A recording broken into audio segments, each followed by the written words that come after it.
Can't beat us, join us, please bring your coinage. We sink 3-pointers, money shots, all net, all vets. Bumps we not, jet skiing in them sunny spots.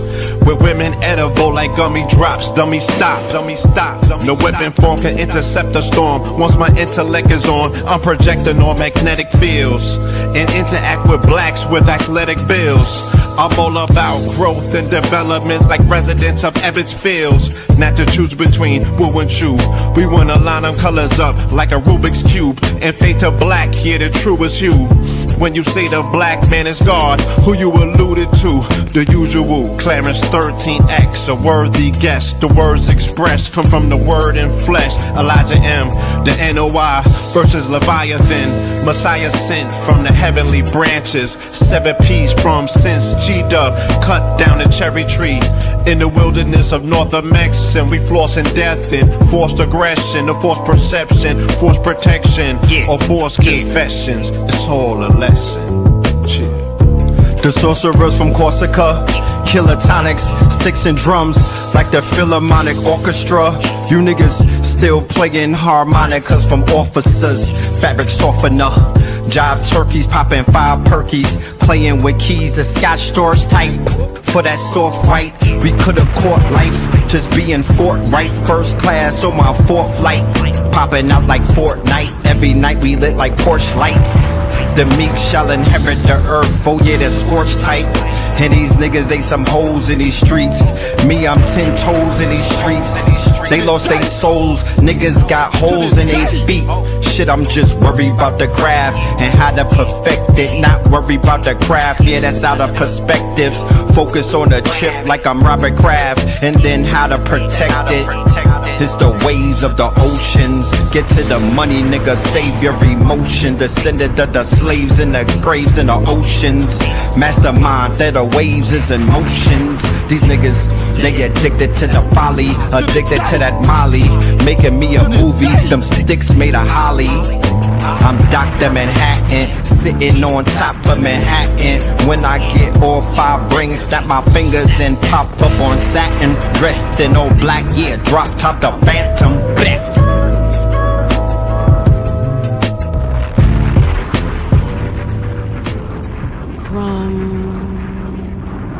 TV.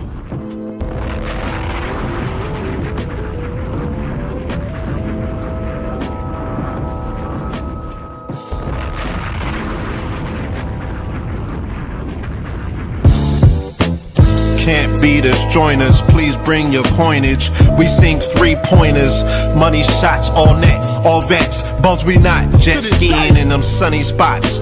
With women edible like gummy drops. Dummy stop, dummy stop. No weapon form can intercept a storm. Once my intellect is on, I'm projecting on magnetic fields and interact with blacks with athletic bills. I'm all about growth and development like residents of Ebbets Fields. Not to choose between woo and chew. We wanna line them colors up like a Rubik's Cube and fade to black, yeah, the truest hue. When you say the black man is God, who you alluded to? The usual, Clarence 13X, a worthy guess. The words expressed come from the word in flesh. Elijah M, the NOI versus Leviathan. Messiah sent from the heavenly branches. 7 P's from since G-Dub cut down the cherry tree.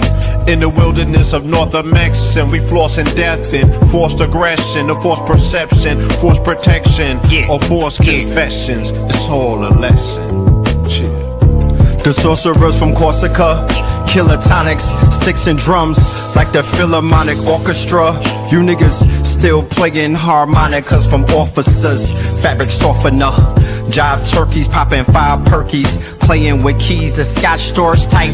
For that soft right, we could've caught life, just being forthright. First class on my 4th flight, popping out like Fortnite. Every night we lit like Porsche lights. The meek shall inherit the earth, oh yeah, they're scorched type. And these niggas, they some hoes in these streets. Me, I'm 10 toes in these streets. They lost their souls, niggas got holes in their feet. Shit, I'm just worried about the craft and how to perfect it. Not worried about the craft, yeah, that's out of perspectives. Focus on the chip like I'm Robert Kraft, and then how to protect it. It's the waves of the oceans. Get to the money, nigga, save your emotion. Descendant of the slaves in the graves in the oceans. Mastermind that the waves is in motions. These niggas, they addicted to the folly, addicted to that molly. Making me a movie, them sticks made of holly. I'm Dr. Manhattan, sitting on top of Manhattan. When I get all 5 rings, snap my fingers and pop up on satin. Dressed in all black, yeah, drop top the Phantom. Blast.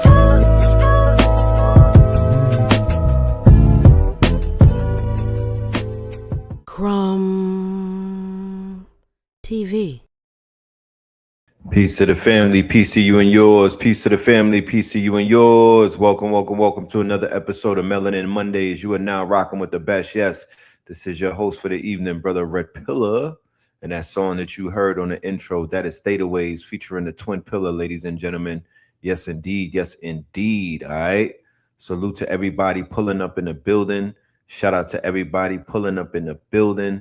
Shout out to everybody in the mother effing building today, man. I hope everybody is in good health, both mentally, spiritually, financially. You know, I'm talking about emotionally. Yeah, man, we're gonna have a good conversation today. I have a special guest. We have some solutions that we're going to be bringing to the table. Today is going to be a little heavy. You know what I mean? This is just a disclaimer. There's a lot going on. It's a retrograde, but I'm not going to blame it on a retrograde. This retrograde is very heavy. I felt this the day that it came in. I ain't gonna lie. It's very heavy. Heavy on the soul, heavy on the heart. But what we want to do is we want to speak to the problems, but we also want to bring the solutions and whatnot. So we're going to get to it. You dig? Sometimes there's uncomfortable conversations that need to be had, and today is just one of those days. Let's go ahead and let's do the roll call. Let's see who is in the building. All right. Shout out to everybody tapping in from wherever y'all are at. You know what I'm saying? It ain't where you're from, it's where you at. You dig? So yeah, man. Let's see. Let's tap in. All right. Peace to the chat. Peace to the chat. You dig? We got Southeast DC, Chocolate City, Hartford, Connecticut. What up, Hartford?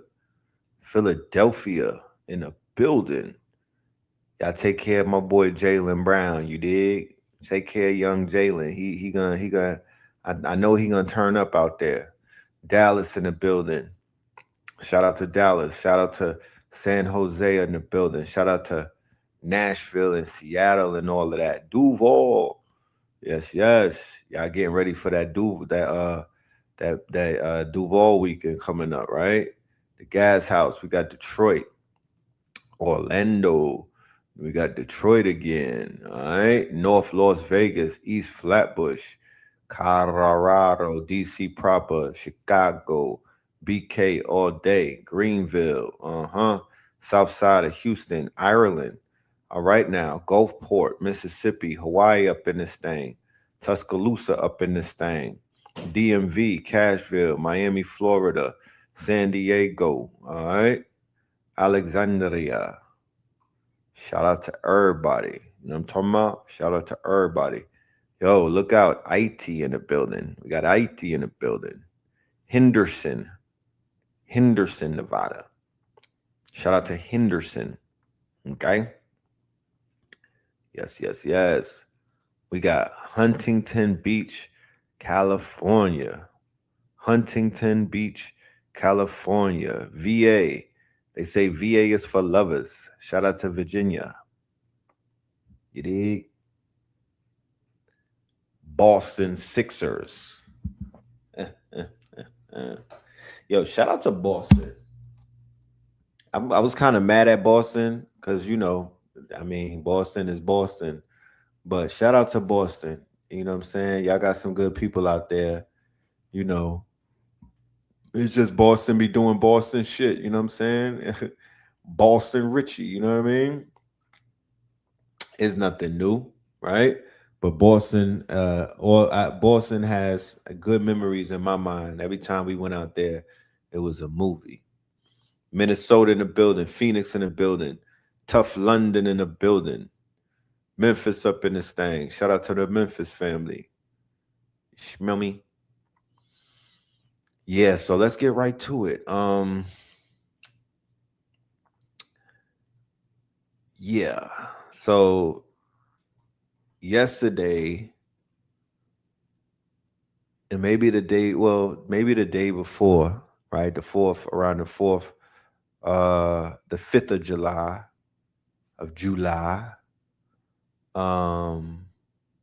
I started to hear stories coming out about something that was happening in Mississippi, of all places. And just based off of the trajectory of how things have been going, and just based off, you know, the fact that we've been able to see the patterns, right? And we were like, yo, this is gonna be Red Summer. This is gonna be a repeat of what we saw in 2020. I could just see the patterns. I mean, Stevie Wonder could see it. Fact that we're in a fire horse year, you know what I'm saying? The fact that we're in what is known as this retrograde, I was like, yeah, I already know what it is, right? And then as time progressed, it eventually came out that this young man, you know what I'm saying, lost his life. You dig? So we're going to unpack that. There's some videos that I'll be playing and whatnot with different perspectives. As with every other week in the past 4 to 5 to 6 weeks, there's a new sacrifice, pulling on the heartstrings, pulling on the quote unquote emotional heartstrings of not just one person, but all of us. If you were to ignore and just, turn the cheek and whatnot and act like nothing is going on and, go back to counting your money or playing with your white friends and whatnot. I mean, it is what it is. I get it. You know what I'm saying? Everybody is not connected. Everybody is not a part of this, this source. Everybody's not connected at the heart. But there's some of us that are out there, especially right now. The topic of the discussion is Black men. Not to take anything away from Black women, not to take anything away from Black girls, I'm not doing the gender thing. What I'm doing though is I'm highlighting, because I'm a man, I'm able to speak from a perspective, and I speak to more men than I do women, right? I'm not one of those men who don't have male friends, right? So I'm kicking it with more men and I'm chopping it up, and I'm privy to getting those personal I get phone calls, and I have conversations off the record, and people reveal things to me, and I'm here to let you know there's a crisis taking place, and we as men don't have what women have. You feel me? We don't have a sisterhood like that. We don't have government's assistant. We don't got the white man, laying out pillows for us. We don't have those solutions. You know what I mean? We're kind of like in limbo right now. You feel me? We don't even have our women like that. You smell me? So the time has come to where we need to have a conversation, and everybody is invited. Everybody is welcome. This is not a finger pointing type thing. We don't do toxicity. Well, we do mild toxicity over here. We're not doing, this is not a cesspool. You don't talk about, this is not a cesspool. This is not, this is not a part of, even though I'm red pill or red pillar, this is not a part of I'm not a break off of the red pill movement. That's not my ideology. That's not my ideologue. I just don't stand in that space. I'm not a placeholder for that quote unquote. I would say I'm not a placeholder for that mind state. But I can say without a reasonable doubt that we do feel somewhat unappreciated. We do feel somewhat abandoned. We do feel somewhat double crossed. I was playing a video. I played a snippet for Fear of a Black Amor 44. How many of y'all was able to catch that? If you didn't catch it, we premiered it at 4:44 today on both channels and whatnot. It's about 2 hours of me going in, and it's an 8-hour lecture. I played Blue Pill's part, which is about 2 hours the other day. And then I played my part today, which is like I played about 2 hours of it. We got 4 hours left of them, and in that video, right, in that lecture, I was showing irrefutable proof, right? I was showing irrefutable proof of the CIA's involvement with our plight, right? The CIA's involvement with weaponizing what is called feminism, right? And we're talking about Gloria Steinem feminism. I don't know nothing about anything other than that. Women's suffrage and shit. I don't know about that. I'm talking about the Gloria Steinem CIA approved feminazi, the shit that Dr. Valentine identified as feminazi movement. And I feel that black men, when we feel a little that there's been issues about loyalty, and there's been issues about if women around, if we've been, if there's assets, CIA assets in our midst. I could say without a reasonable doubt that for the women who are in question, the men, there's black men who are CIA assets who they put in your midst. So if you want to, we could trade one for one. I'm not protecting nobody. The black drug dealer is a CIA operative. The black pimp, the nigga that y'all hail up, CIA operative. The black gangster, the gangbanger, CIA operative. You want to give me some names? Because I could give you names for the men. I'll give them up. I'm not. We won't protect them. I'll let you know what the fuck going on. Those were CIA operatives. You know what I'm saying? Hold on 1 minute.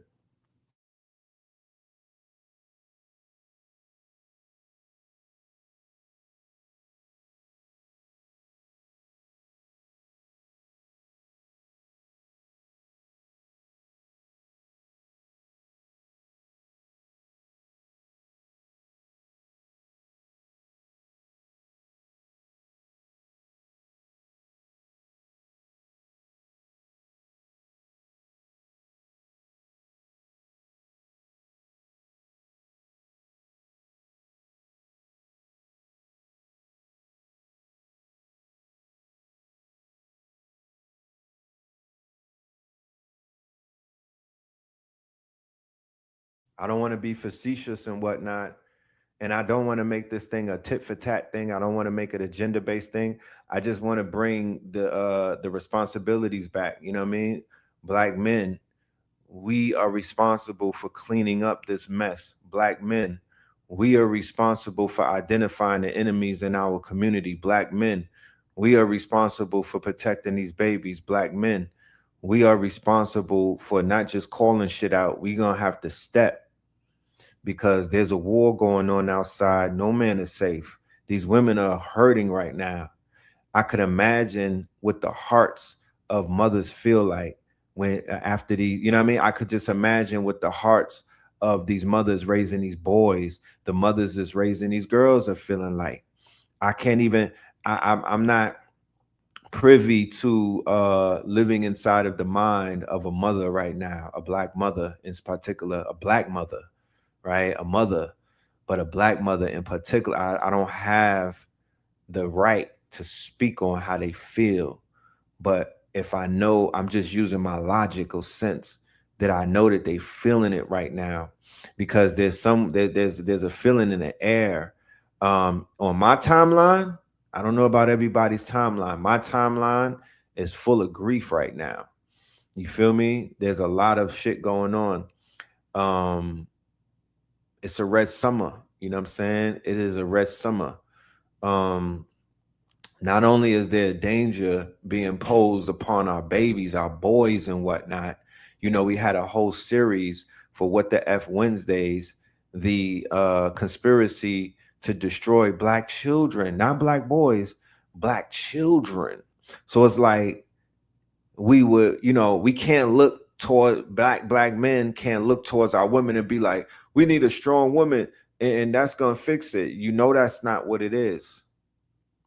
That when we stand up and when we get out, when we stand up and when we show camaraderie and when we show more courage and whatnot, the women who are of high quality, when they want to talk about a high quality woman, the women of a high quality, the women who respect leadership and respect that, they're going to automatically link up. They're going to automatically, it's going to all fall in line.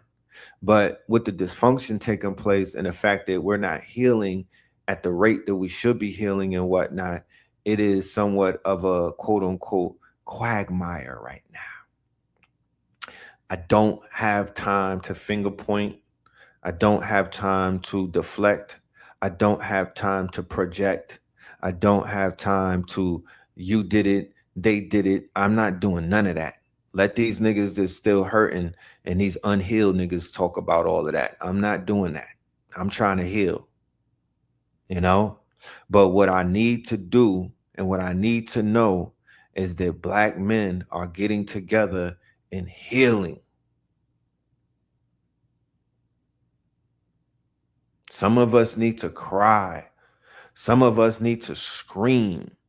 Some of us need to kick some shit. Some of us need to punch some things. We let off different. You know what I'm saying? We let off our rage a little bit different. I am rage. Niggas is raging inside. I'm letting you know this. So nobody is kind of like lost in limbo. Dudes is going, there's fires burning inside of us with no sight of water. You know what I'm saying? We don't know where to drink the water. You got people jumping ship, getting on planes and whatnot, going to get nurtured by foreign women, thinking that is going to heal them. And I don't know. I'm not sure what is going to be the solution to the healing and whatnot. But I know that it's going to start with us talking to each other. What is causing the rage? There's a plethora of things. It's not just one, it's layers to this. It's layers to this. Society has been programming all of us to be narcissistic. Society is rewarding narcissism. Society is rewarding non-empathy. Society is rewarding an agenda. The lack of community is exposing a lot. You feel me? I feel that the lack of atonement. Right? Remember the Million Man March and Louis Farrakhan said the Day of Atonement? And I don't know how many people atoned. I think they let those people go home after that march, and they didn't really put the pressure on the atonement part. That part was left out. I don't think that they leaned too much on the atoning, right? Where's the atonement? Because in the 80s and in the 90s, black men was fucking shit up. I saw black women turn dark afterwards. It didn't go the other way around. It wasn't like they was out of control. It wasn't like they was super ratchet. Black men more than likely put crack rock in the hands or in the pipe. They didn't make black women smoke it, but they were the purveyors of the poison. They were selling it. You know what I mean? Black women had a hand in it, but they were working. They were not the bosses. They were the workers. They fell in line with niggas getting money. And that happens because women are very materialistic, and they're gonna go where the money goes. So our men sold their souls for $1. It happened in the 70s with the needle in King Heron, but it was exasperated in the 80s with the crack cocaine scourge, right? With the crack cocaine surge, which was a double war on top of the opium war. The opium war kicked our ass, you know? Look at this unhealed nigga. Red don't want to have the sisterhood on his helmet, so he's not going to speak of their lack of respect for the average black man. Like I said, once again, that's not what this show is about. We already know what the conditions are, family, respectfully. We already know what the conditions are. You know what I'm saying? Like, you know what I mean? You want me to go heavy-handed? You want me to go Kevin Samuels? You want me to drag them? You want me to step on them? You feel me? You want me to bend their backs? You want me to break their backs? That's what you want? You want me to body slam these women? You want me to pull their weaves out? Do you want me to roast them for an hour? Is that what you want? Is that what's going to help us? You want me to fight your fight? I'm not going to do it. That's not what we're here for. I feel that everybody's hands is dirty. Mine's included. You know? I feel that everybody's hands is dirty. But what I do know is black men's mental health is in crisis. And me turning into a red pillar, fresh and fit, it ain't gonna do nothing but create more turmoil. That's not the answer. That is not the answer. That's not the route that I'm willing to take. And I could give a fuck about somebody being on my head top. I'm just gonna speak from the heart. I'm gonna speak the truth. Our people is dying, bro. These little boys is getting murked. You think I got time to talk about the lack of respect that they have for men who don't fucking respect themselves at the end of the day?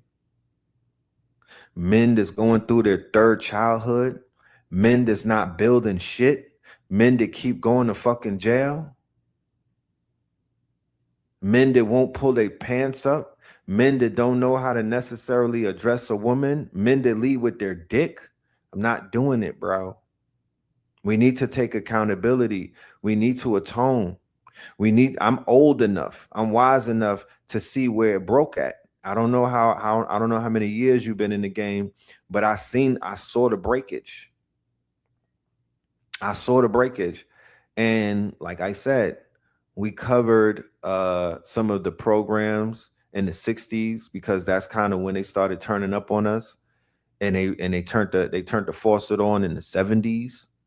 And they commenced to, break the families up. Yeah, they came with the welfare. That was all Lyndon B. Johnson and whatnot. They came with the programs. They came with NYCHA. They, the movie Claudine shows all of that. So we're gonna condemn them now. So we gonna lock them up. We're gonna throw them away now. You feel me? We're gonna go to a Becky. Is that what we finna do? Because in my reality, I've come across some powerful, beautiful, upright women. And I've also come across some women who are the opposite of that. But guess what? When I was in the company of those women who are not upright, I could look at myself in the mirror and my frequency wasn't on the upright. You understand? There was more of a magnetism. I was able to attract bullshit because I was on bullshit. You feel me? And then when I was operating at my highest frequency, I saw the vampires in them and I was able to dip before they bit me or I got bit. You know what I mean? I was able to make choices to be like, nah, I'm not laying down with that Jezebel. I'm not laying down with that succubus. I'm not laying down with that demon and whatnot. That's how I was able to move around. only because I was operating on a certain frequency where I was able to see through the fog. Some people don't have that. They take whatever gets thrown at them. You know what I'm talking about? But when it comes to what's happening with these young black children, there's nobody that should lead that conversation other than the men at this point. We would be cowards if we let our women lead the conversation. They can't lead the charge. They should not, the mothers should not be leading the charge. These babies, their babies are dying. Yes, some of these mothers are single and they don't have the man in the house, but they need to hear the resounding voices of men all around them saying that we will protect. We will provide a layer of security. We will put the guns down against one another and we will grip up and we'll start taking this shit more serious. We'll have our heads on swivel. We're not going to take this thing like it's a game. I feel that we owe them that. So let's get into what the hell going on right now, and we'll get right back to it. Like I said, I do have some solutions. A few weeks ago, and I said that I would not allow my child to attend an all-white school because people who like to say that their children who attend all-white school is getting some type of diversity, and that is indeed not a diversity. And y'all have been in my comments, and it's constantly going. But there is a case that's not new, because it has happened so many times. It's just now people are becoming more aware of situations like this. But the young man named Nolan Xavier that went on a boating event in Mississippi with his all-white guy friend group, and now he is missing. This is so familiar. In 2021, there was a Jamaican immigrant who was shot 9 times in Pennsylvania while he was on a camping trip with his work buddies. And guess what? He was the only black person there. In 2018, Tamla Horsford went to a sleepover, and yet she was the only black woman that ended up dead. In 2004, Alonzo Brooks went to a party, and all of a sudden, everybody had conflicting stories about his death. The list goes on and on and on. As always, there was a young boy who was adopted by an all-white family, and he had all nice things to say until he got of a certain age, and they started playing games with him.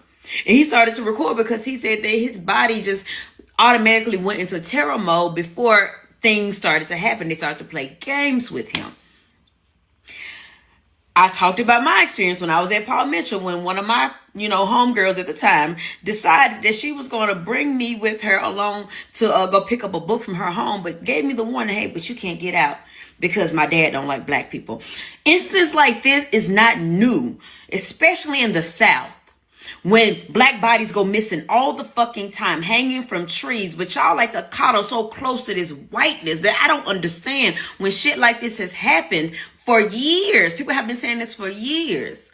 I pray that they find Nolan Xavier. They claimed he went missing. They don't know what happened. This shit is so familiar. It happens all the time. Melanated people. Because I understand we live in a world where shit happens every day, but how do you go missing with 3 friends? Mississippi.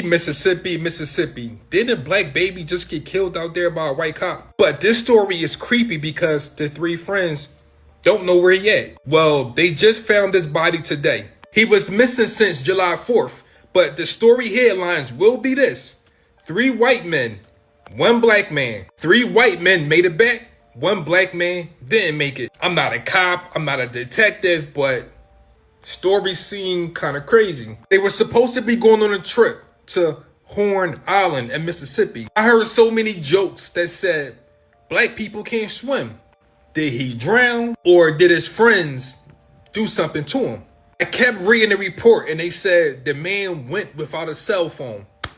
Who do you know go anywhere without their cell phone?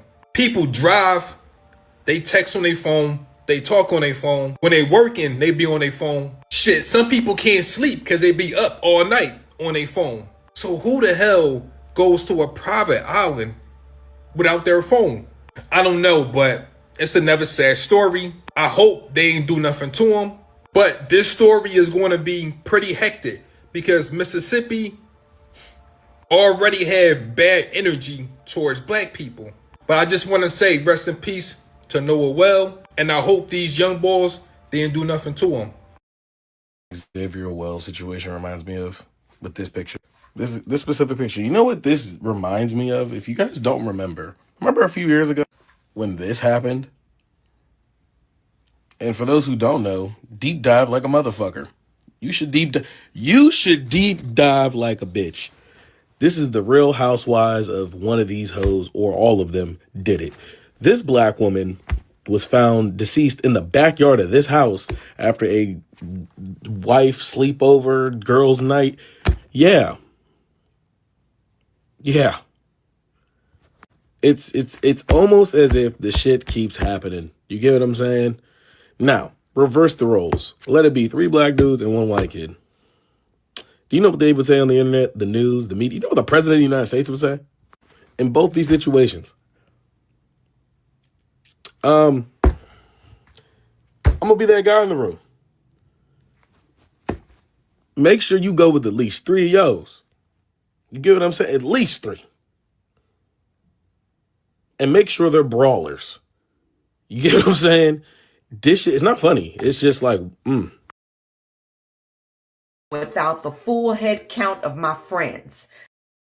First thing I'm going to say is I would never leave without the full head count of my friends. That is rule number 1. We don't get off no damn island. We don't get onto no boat. We don't do nothing until we have every last person that we came with all in one place. You mean to tell me that no one took account for Nolan Xavier Wells before y'all got back on that boat to go back to the main island? Something's not adding up. 18-year-old Nolan Xavier Wells was last seen on July 4th with his friends on Horn Island outside of Jackson, Mississippi. He was last seen in blue shorts, sunglasses, and that's it. Nolan's parents are looking for him nonstop. They just want to find their son. Now, the U.S. Coast Guard and the Cajun Navy are looking for Nolan. The Cajun Navy commander said that he was last seen with a teen before he disappeared. They found his phone, but they did not find him. And if this is his friend group, I'm not gonna lie. I don't have that much faith in finding this boy alive. Because like I said before, there's no way in hell I would hop on a boat to go home and not all of my friends are accounted for. Y'all didn't give a fuck about him whatsoever. And there's somebody out there that was part of that friend group that knows what the fuck happened. But everybody's locking the fuck up. Now, I'm trying to keep the faith that this boy's just sitting there lost on this island and, you know, he fell asleep or some shit. But 9 times out of 10, we already know how this shit goes. So one thing that I find interesting, right, is that in each one of these cases, these young men have fathers. The father is not absent.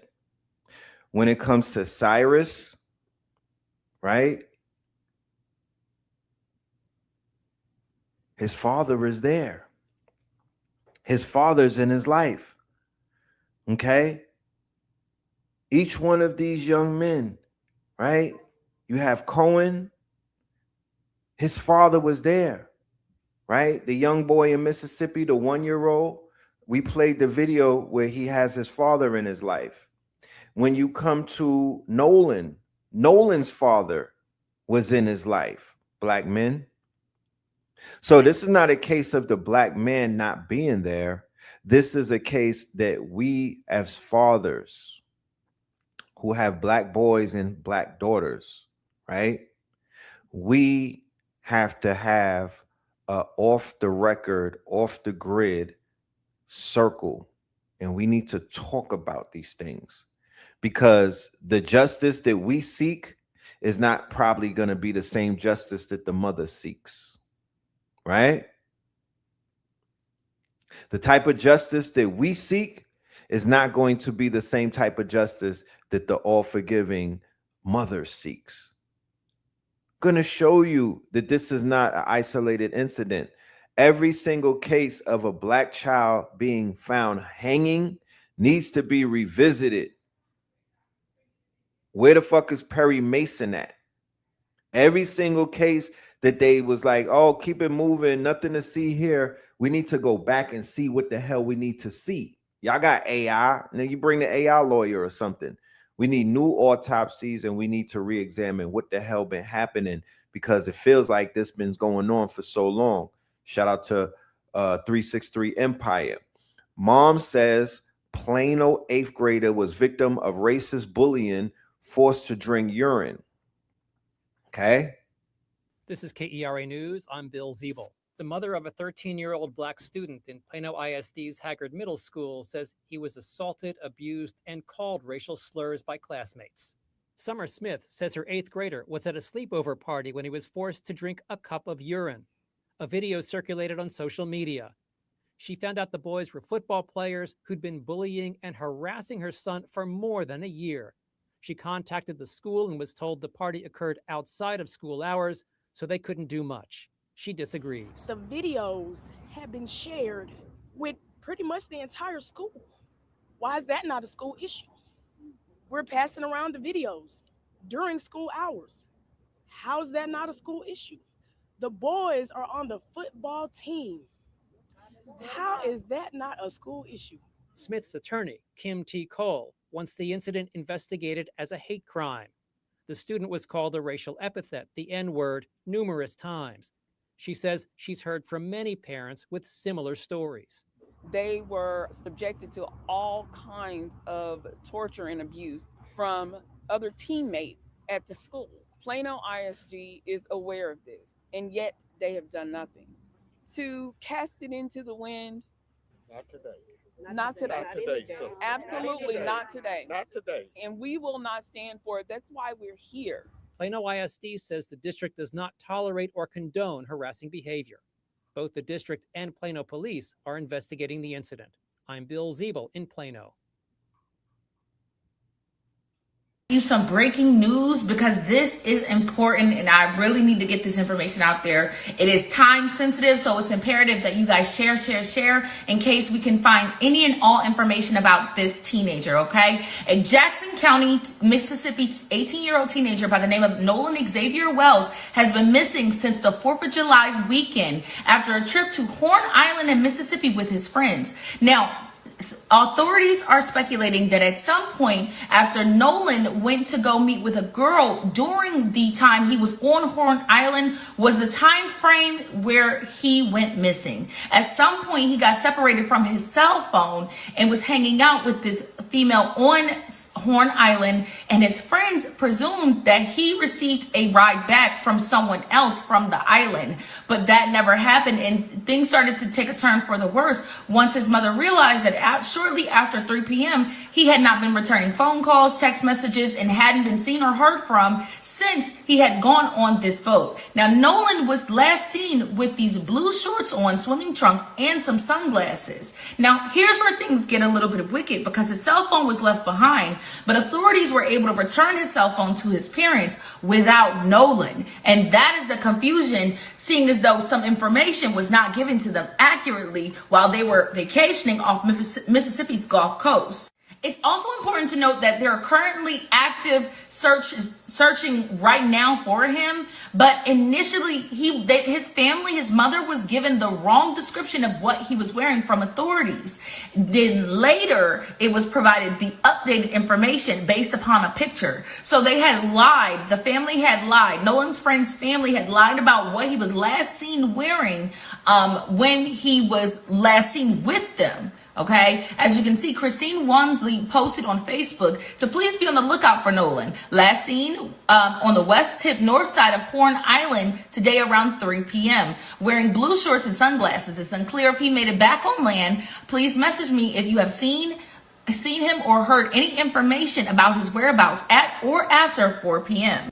Then she updated us within the next 5 hours about his whereabouts. Now, on the bottom of this photo, he's also seen wearing said blue shorts. This is the last photograph that was taken of him just shortly before his disappearance. As you can see, Christine stated, we were provided with incorrect information regarding what he was wearing. I was sent a picture. As you can see, he was in the blue swim trunks, not black. So they initially stated that he was wearing black swim trunks to the island, but it was found later on due to the photo. I've seen the actual photo where it's not cut off.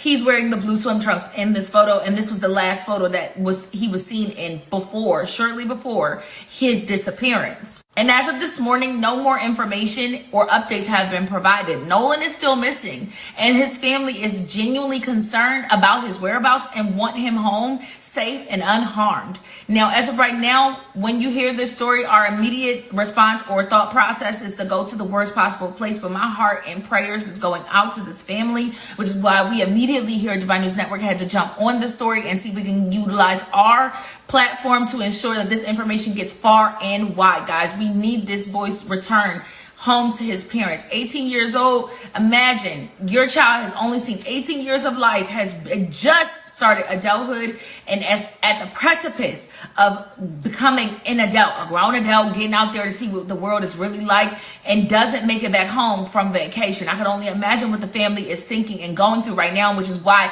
I need your help pushing this story far and wide. So share, like, comment. Do what you have to do to get this story out so we can ensure that we at the very least get some updates and information regarding Nolan Xavier Wells so he can be returned home to his family expeditiously. Thank you guys so much. Stay tuned because there's a lot more information to go. So I was playing that to share that there was a lot of black women from yesterday. I saw them form Voltron. I saw men too. A lot of people jumped on this case from the 4th of July to the 5th of July up into today when they found the body. It had a network effect, right? What does that mean? That means that people became invested in his story. It started to spread like wildfire, right? Once again, our people are getting hit in the heartstrings, okay? They're getting hit in their heartstrings. There is no coincidence that this man is reminding me of Carmelo Anthony, okay?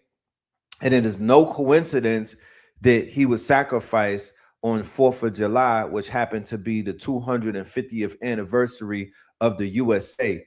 And it is of no coincidence that on the 4th of July, they had white inferiority people marching inside of Washington, D.C. wearing masks. And it is no coincidence that the president of the United States stood shoulder to shoulder with race baiters and quote unquote race traitors and quote unquote, what we would call white inferiority complex sufferers. Y'all call them white supremacists. He stood shoulder to shoulder with them, right? He brought them, he pedestaled them, and he brought them, and then they marched the next day and whatnot. So this was a ritual, ladies and gentlemen. This was get back for what happened to Austin Metcalf. They took down this young man. He is a doppelganger of a Carmelo Anthony, around the same age, okay? The same kind of circumstance where these children have been raised up and whatnot in this new society where our parents from my days, the ones who my father's a baby boomer. So our parents told us beyond no reason, but hell no. There's no sleepovers at Timmy in them house. They didn't tell us we can have white friends. They didn't draw the line like that. But me personally, I wasn't allowed to bring no white girl in the house. You feel me? I could not do that. That was not allowed. If the comb did not get stuck in her hair, they wasn't, it was what it was, right? And damn sure they was not co-signing and green lighting no sleepovers. You smell me? We lived in a neighborhood where they actually were around, but we were not frolicking and we were not doing that type of thing. Just what it was. The children of today, though, for some reason in this post-Obama world that we are in, the parents have relaxed and the parents have parents are from my generation now. It's not the boomers. The parents come up in my generation, in that rap generation, that hip hop generation, in that post-MLK, we are the world type of shit. And that, you know what I mean? And then you have people coming in, they coming in from the islands, they coming in from Africa. Oh, a white friend? That's like a status symbol, you know what I mean? So they start putting their children in these all white schools. And we all know we all know we've done the research, we have the results and whatnot, we got the stats. That doesn't necessarily work out. There's a large case of PTSD and a lot of the children who are placed in environments and whatnot where they were the only quote unquote chocolate child amongst a sea of mayonnaise. It doesn't necessarily rear them. Look at what's her name? Your girl, Candace Owens. Remember, she was, oh my goodness, they're calling me nappy headed, and you know what I mean? She was, they was treating her like she was, they was treating her crazy. Burn, Mississippi, burn. Okay? Burn, Mississippi, burn. There's some shit coming out of Mississippi that I don't like. The situation with this young, I mean, and it's been going on. Let's not even act like we want to cherry pick. This shit is a tradition and whatnot. It's been going on. And they're teaching their children, okay, to carry on that tradition. People are like, oh, when the old people die off. No, nigga. No, Frances Cress Welsing is her words still stand. It's genetic, right? It's genetic, my genius. These are the 4 channers. These are the 8 channers. These are all of these kids and whatnot. But it's not just, we it's a lot of shit going on. It's a lot. And there's stories that they're not even talking about, right? There's stories that they're not even talking about. That's why I said we have to, if we're going to deal with one, we might as well deal with it all. We might as well deal with it all because, God damn it, you're going to have more tornadoes. You're going to have more sandstorms. You're going to have more earthquakes. You're going to have more, quote unquote, anomalies and whatnot if these spirits and these souls don't get the justice that they deserve. They are out here fucking around with the chosen people. I promise you. I promise you. They can't do. Look, Cyrus, right? Cyrus is the young man right there with the locks. Cyrus is an old Persian name. Okay. Remember King Cyrus? Cyrus etymology stands for son. Not S-U, not S-O-N, S-U-N. The same shit that's burning these people up. That's what Cyrus is, the etymology for son, right? Boom. And it's also humiliator of enemies and visionary. The young boy right there, okay, Cohen, right? Cohen, the etymology on Cohen is priest. His name stands for priest, one who officiates, religious minister. That is the etymology of quote unquote his name, Cohen. And then we have Nolan, the most latest one. In Nolan's etymology, it is the famous one, or champion, or spirited warrior. Okay, so remember the CIA? They had a report that said that the CIA was testing people's DNA, and they knew who's an alien, and they knew who had the quote unquote the God gene and everything, and that they were stalking them and shit like that. You know what I mean? You gotta be very mindful, and these parents are naming these children powerful names. You know what I mean? And putting them amongst inferior people. The minute they say their name, they know who to. If they don't know, their parents be knowing. Man, know thyself. People of ancient Northeast Africa and the Levant, the real Jews and Israelites in the Bible, were heavily melanated people. The original chosen people were black and brown. Now look, I'm not saying this because one group is better than anyone. Bro, no one is better than anyone or above anyone during this human experience. No one. No group, no race, no ethnicity, no region, no country is superior or inferior. But I do want to break down the brutal biblical and historical truth of who these people actually were. If we look at actual geography and genuine historical context instead of the sanitized, whitewashed imagery that the modern world forced down our throats, the entire ancient Levant and Northeast Africa were heavily populated by melanated people. The original Israelites did not exist in some European vacuum. They emerged from an Afro-Asiatic geographical reality. When the scriptures speak of the land of Canaan, of Egypt, and of Cush, which is modern-day Ethiopia and Sudan, they are talking about lands where people had deep, rich brown and melanated skin. The Bible itself does not hide this. In the book of Amos, God straight up asks, "Are ye not as children of the Ethiopians unto me,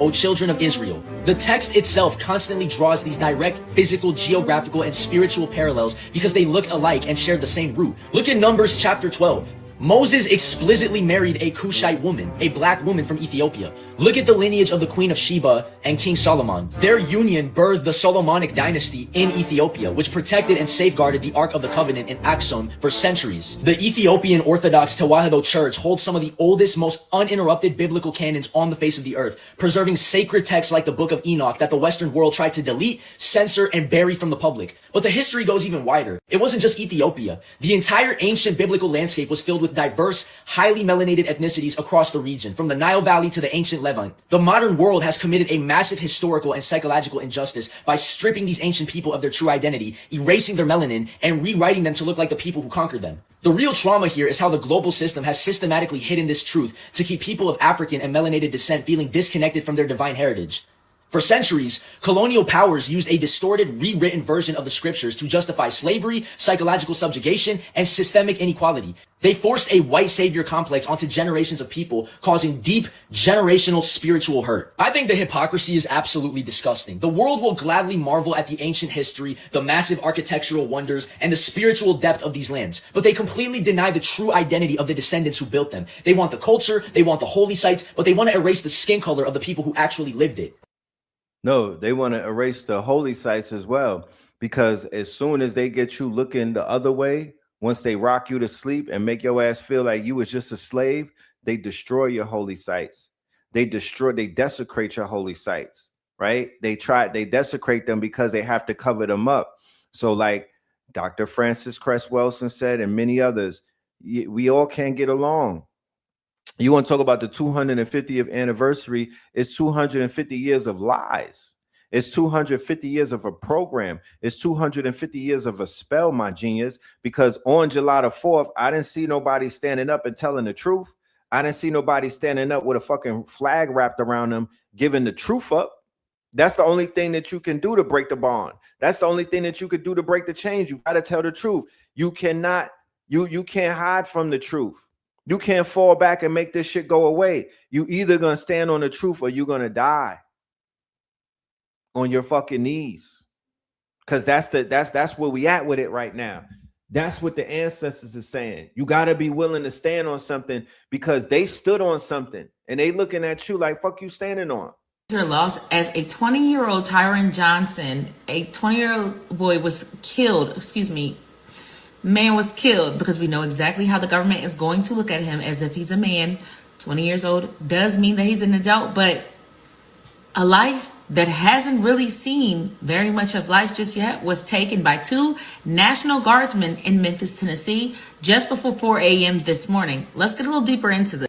Now, a major investigation is underway as they continue to look into what could have led to gunshots or guns being pulled out. As they continue to develop more information, everything has not been released to the public, but what we do know is that Tyron was apparently walking up the street and they stated that he came at them aggressively, leading to the two National Guardsmen pointing their weapons directly at Tyron and shooting him. Now, apparently police were called at some point because they had just arrived on the scene or near the scene when they heard the two shots ring out that went directly into Mr. Tyron Johnson, ultimately leading to him being pronounced dead on the scene. Some of the actual firsthand encounter stated that all they knew was that they pulled up, walked towards the end of the street, and then they heard gunshots and then people took off running. Again, the National Guard service members stated that they both were being enticed by Tyron Johnson and he turned around and pointed his gun directly at them. But again, the entire situation is still under investigation with very limited details being brought to the surface. Another bystander stated that just watching the mama get the news, that's definitely something they wouldn't want their own mama to get that information that their 20-year-old son had been shot shortly after the fireworks and the 4th of July festivities, and that the very next morning, just before 4 a.m., Mr. Johnson never returned home. I mean, I think it's really insane how the National Guard having more than 10,000 service members in Memphis alone, which was set to combat the rising rates of crime. Which, by the way, when I went and looked at the rising rates of crime, I know Memphis is definitely a shooter city. Let me just start there. However, there has not been a major impact enough to even need the National Guardsmen in Memphis, Tennessee. It feels like, since Memphis, Tennessee is historically right now a black city or an urban neighborhood, it's one of the Trump administration's muscle moves. Their aggressive assertion of authority over that city to try and get it under control or back under the control in fear of the government and everybody who works in the government because of the increased rates of crime coming directly out of Memphis, Tennessee. However, the National Guardmen having a presence in that city and to the point where it's leading to gunshots and someone's dying, that in itself just lets us know that this is not going the way that they anticipated the presence of the National Guardsmen being there, because they're now involved in the crime. And now there has to be a major investigation just to determine what led up to the shooting of Mr. Johnson. Again, there doesn't seem to be any bystanders that can corroborate that Tyron Johnson did indeed have a handgun and pointed it directly at them, leading to him dying. But I guess as more information comes out, we'll be providing you guys with some updates surrounding this story. So when you see them marching, right, and they have their faces covered up, right, and then you see situations where the young man, the baby at Walmart, gets unalived by a police officer. Then you got situations where the National Guard is unaliving people. Then you got situation where the son of a judge, because those three white children, one of those children's father is a judge in this situation in Mississippi with this young boy on the boat, and he already is lawyered up. The fucking lawyer's in the house. The father's a judge. So when you see all of these situations and then other situations occurring, you got to ask yourself, are they all on code, right? When you see Peter Thiel has a whole organization and whatnot, this a secret society of billionaires and millionaires and whatnot, and they're coming together and they're having these lectures and whatnot to talk about all type of nefarious things, you begin to ask yourself, are these people on code and whatnot? Are these people systematically doing things and whatnot to incite? Because they're inciting. But what they also know is that they could destroy a people through what they call emotional warfare. They could destroy a people through spiritual warfare. They could destroy a people by killing their messiahs or their messianic ones and whatnot. You gotta remember, they could destroy. Our people are having breakdowns. Our peoples are in a health crisis and whatnot. When C-19 had hit, there was already people with pre-existing conditions. Those pre-existing conditions read off like a complete list of people who were going through years of stress, people who were going through Mike Brown, going through Philandro Castile, going through the Freddie Gray spell, going through the Trayvon Martin spell. What did they have? They had heart issues. They had cancer issues. They had quote unquote liver and lung issues. You understand? From drinking and shit like that, from escapism. There's an opiate crisis. Motherfuckers is just trying to be numb right now. They got them popping pills, 5 Perkies, jive turkeys. People are out here dying and whatnot, ODing and shit like that, just trying to escape. So escapism is big. Escapism is big right now. All type of vices and shit like that. People are falling into the vices because they want to get away from the pain. Okay? Because niggas ain't stepping. It's plain and simple. The people in Burkina Faso, they're not going through the same type of things that we're going through right now. They're going through somewhat of reverse. They've been through so much trauma for decades, like the people in the Congo and whatnot, going through all of that. They're going through somewhat of reverse because they're seeing somewhat of a light. They're seeing somewhat of a hope. They're seeing black men standing up. Yeah, they got shiesties on and whatnot, and they got AKs and big weapons and whatnot, but they know that them people ain't gonna shoot them. They know that's for defense. So when women begin to see things like that, they start lightening up. They like, shit, I want to procreate with that man. You know what I mean? I want to bring more babies in this world because look at these men. Look at these men. Look at these warriors. Look at these kings stepping up. So all of these crises give us some opportunity to shine, black man. There's nothing to run away from. We ain't running away from none of this smoke. This ain't nothing to cower. This is nothing to put our heads in the sand about. We got to come with a mother effing solution. We got to speak to this shit. Clear up a few lies that I've been seeing circulating around this case. 20-year-old Tyron Johnson was shot in the chest twice by National Guardsmen after they chased him for shooting in the air on the 4th of July. Something that millions of Americans do across this country every single year on the 4th of July. Now, according to officials, they are saying that Tyron turned back with his gun in his hand towards the police. They did not say that he pointed it at them. They only said that he had the gun in his possession, which again, doesn't automatically mean you're a criminal. And again, he didn't shoot at anyone. He was shooting in the air. And when he turned around, the National Guard shot this man in his chest. No criminal record. He actually moved away from Memphis to Tennessee to get away from the crime that was in Memphis. He was a construction worker and he was taking college courses and he just became a new father. So what we're not going to do is we're not going to paint the narrative that this is some criminal that they were chasing down the street. Tyron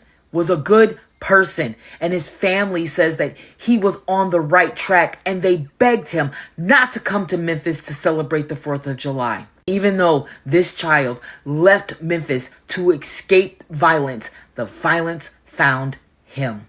But unfortunately, the violence came from his own country's soldiers.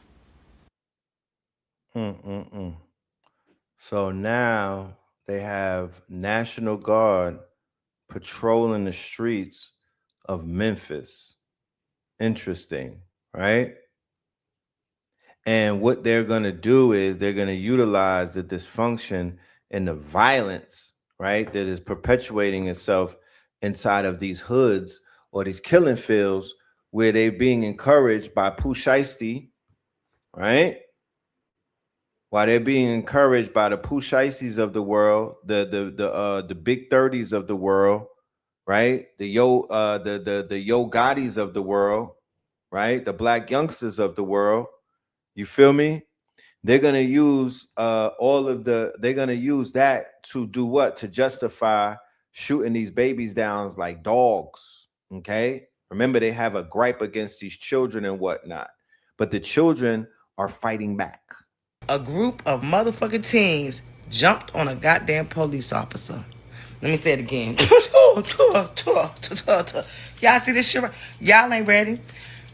Take that kid and drop him off at the police station. Don't have the police come to your motherfucking house because they're going to kick your motherfucking door down. They're going to kick your fucking door down. Take them kids, whoever kids them is, don't let them police find your motherfucking kids. Don't do it, baby. Go ahead and kick they motherfucker. You got to get the fuck out of here. You got to get the fuck. They gonna drop a bomb in this motherfucker. You beat on a goddamn police officer and it's on motherfucking video. Y'all ain't ready? And y'all talking about a goddamn song. You see this shit? Oh, somebody going to motherfucking jail. Y'all going to motherfucking... Oh, somebody's going to jail tonight. So these children are not scared. Like, they may be out of control, but one thing they're not is they're not intimidated like that. They don't have the same fear that other generations might have had. Okay. They're not being steered in the right direction, right? They're you know, it's not being this is uncontrolled. It's like chaos magic and shit like that. I don't think that they have good role models, you know what I mean? But they are not afraid. And that's that, you know, shit. That speaks a lot. They're not turning their cheeks and whatnot. Okay. But they're gonna need men. They're gonna need some real warriors to help point them in a better direction. And I could point out some of the negatives, but I do want to point out some of the positives as well. Because there's been a display of Black Boy Joy all over the TV screens that we've been seeing over the past few weeks. And I will show that in a minute, right? But there's shit going on in the hood that needs to be addressed. We got to clean the hood up. You feel me? We got to clean the hood up before they clean before they start cleaning it up, you know? But yeah, there was a situation going down in Florida with a young woman. Her name is Bree. She's a social media star on IG, on TikTok and whatnot. She lost her life on the 4th. It's a dark cloud hovering over Broward, man. And I'm praying that God will come and protect this county. There's a lot of crazy stuff going on in Broward County. And don't get me wrong, bad stuff happening all the time in South Florida. But this particular past week, South Florida, Broward County be looking crazy lately, man. With the North Florida, that parking lot in Walmart to the Lauderdale, Lady getting Los Olas and drive-by man. And what they did to that girl, that TikToker, man, just a damn shame, man. Truly a tragedy, dog. I ain't know her personally, but I had a lot of friends I knew her very, very well. And seeing them on Instagram or TikTok posting up, saying RIPs, crying, grieving, is just not an easy sight to look at, fam. Could have been avoided. It's not fair. Rest in peace to that girl, man. Truly a damn shame. God is coming soon. We enter a new week. Everything that happened this past week, all I do is pray that this new week will be filled with blessings, dog. Safety, protection. Because you never know when your time will come, fam. When your time do come, where you gonna go? Please, guys, pray, read your Bible, go to church. All right. So I want to introduce you, ladies and gentlemen, to a brother who has an event coming up in Brooklyn, of all places, Brooklyn, Vietnam. Okay. We have a men's gathering that's going to be taking place because, like I said, I could go on for days and talk about all of the things that are going on, right? I could go on for days, which I will not do that, right? But what I will do is I will bring some solutions to the table. So if you're in New York City, right, or the tri-state area, and you are a man, right, I need you to lock in, okay? I need you to lock in, and we're gonna talk about what we got going on. And let me bring to this table, let me bring to the thing our good brother. Peace. Peace, brother. Peace, family. Peace and greetings. How's everyone doing? All is well. How are you? Oh, man, just outstanding. You know, I'm just honored to be here to take part in the conversation and inject some not only solutions, but shed some light on what's been going on because too many of us are walking around as if nothing's happening around here.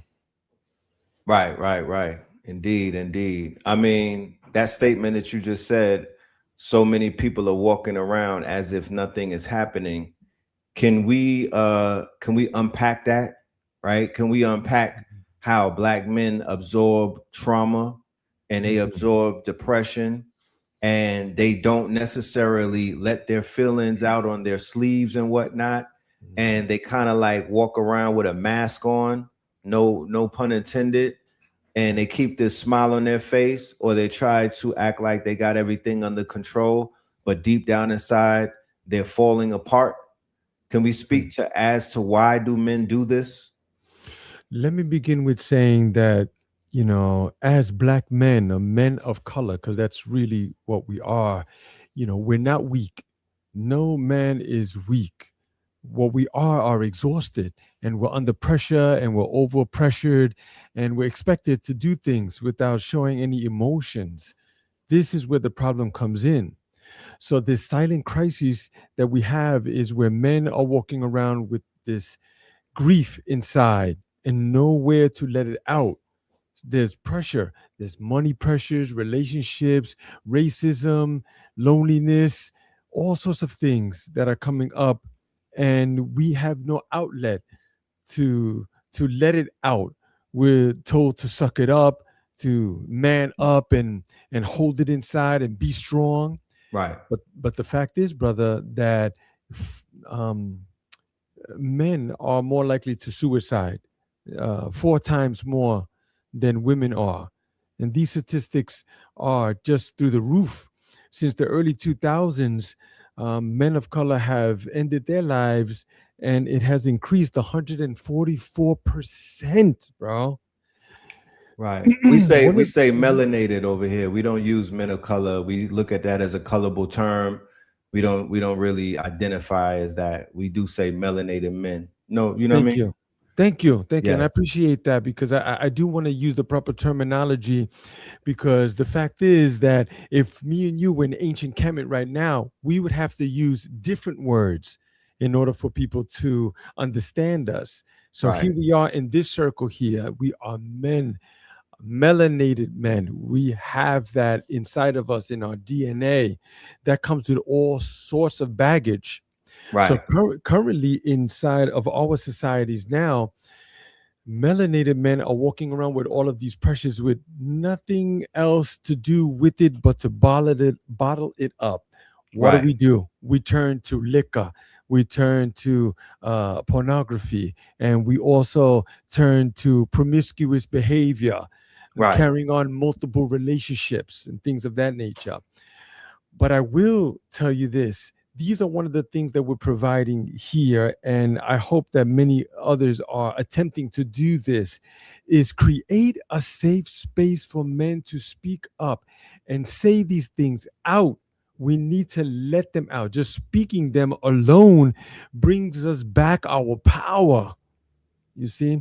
So we Yes. create these safe spaces where men can come in, and it's not a military camp. It's not where men you have to do this, and these are the 5 steps, and swear by this, and no, this is it's about you. It's you honoring yourself to be a better man, to be a better husband, to be a better father. So here we have, brother, men who are at home raising children, right? Because unlike this society like to tell us that melanated men leave the home. No, there's many men at home raising these children. So many men. The downside is that they are emotionally absent. You see? Mm. Just like myself, my old man left when I was 9, but he probably checked out emotionally years before that, bro. Right. He Let's was just speak about there. that. Yes, he was here. He was just there, sort of trying to hold the family structure together, with one hand tied behind his Right. Behind his back. back. Right. You see, Do you so blame him? When I don't mean to get into no, your childhood and everything, I but I appreciate do that. want I would love to know, how do you look at your father, who you have come to the conclusion that he may be emotionally have checked out, that he was emotionally absent, and he was trying to hold it together for obviously for the sake of the family and whatnot. This What is does a man do in a situation like that where he may be dying inside, or he may be numb? He may be numb within his heart, right? And sometimes that could lead to a stroke or heart attack or the organs failing and whatnot. You know what I'm talking about? And he's a provider, but he's not appreciated anymore. There's no love in the home. There's nobody to nourish him or nurture him or give him any type of the type of love and care that he might have been used to earlier in the relationship. this is Should a man stay, or do you agree with him leaving? Thank you so much. And I don't mean to cut you off, but I'm so passionate about some of these things, and I'll tell you why. It took me a long time to try to do my best to unravel lots of these things, because people who we look up to are usually the guy on the corner, that was selling drugs, or the business owner that was selling us liquor or things of that nature. But when I started to dissect some of these things, when you tell me, well, how did I look at him in that way? And I started to realize that this goes back many, many, many generations, you see, because the people who were overseeing us and controlling us in a violent way was told not to speak out or to speak up or to stand up for that matter. They were told to just pay attention to what is told to you and do it. So when you have children, you see, Brother Red, that's what happens. When you have children, you don't teach them those things to Yes. stand up. You don't teach them the culture.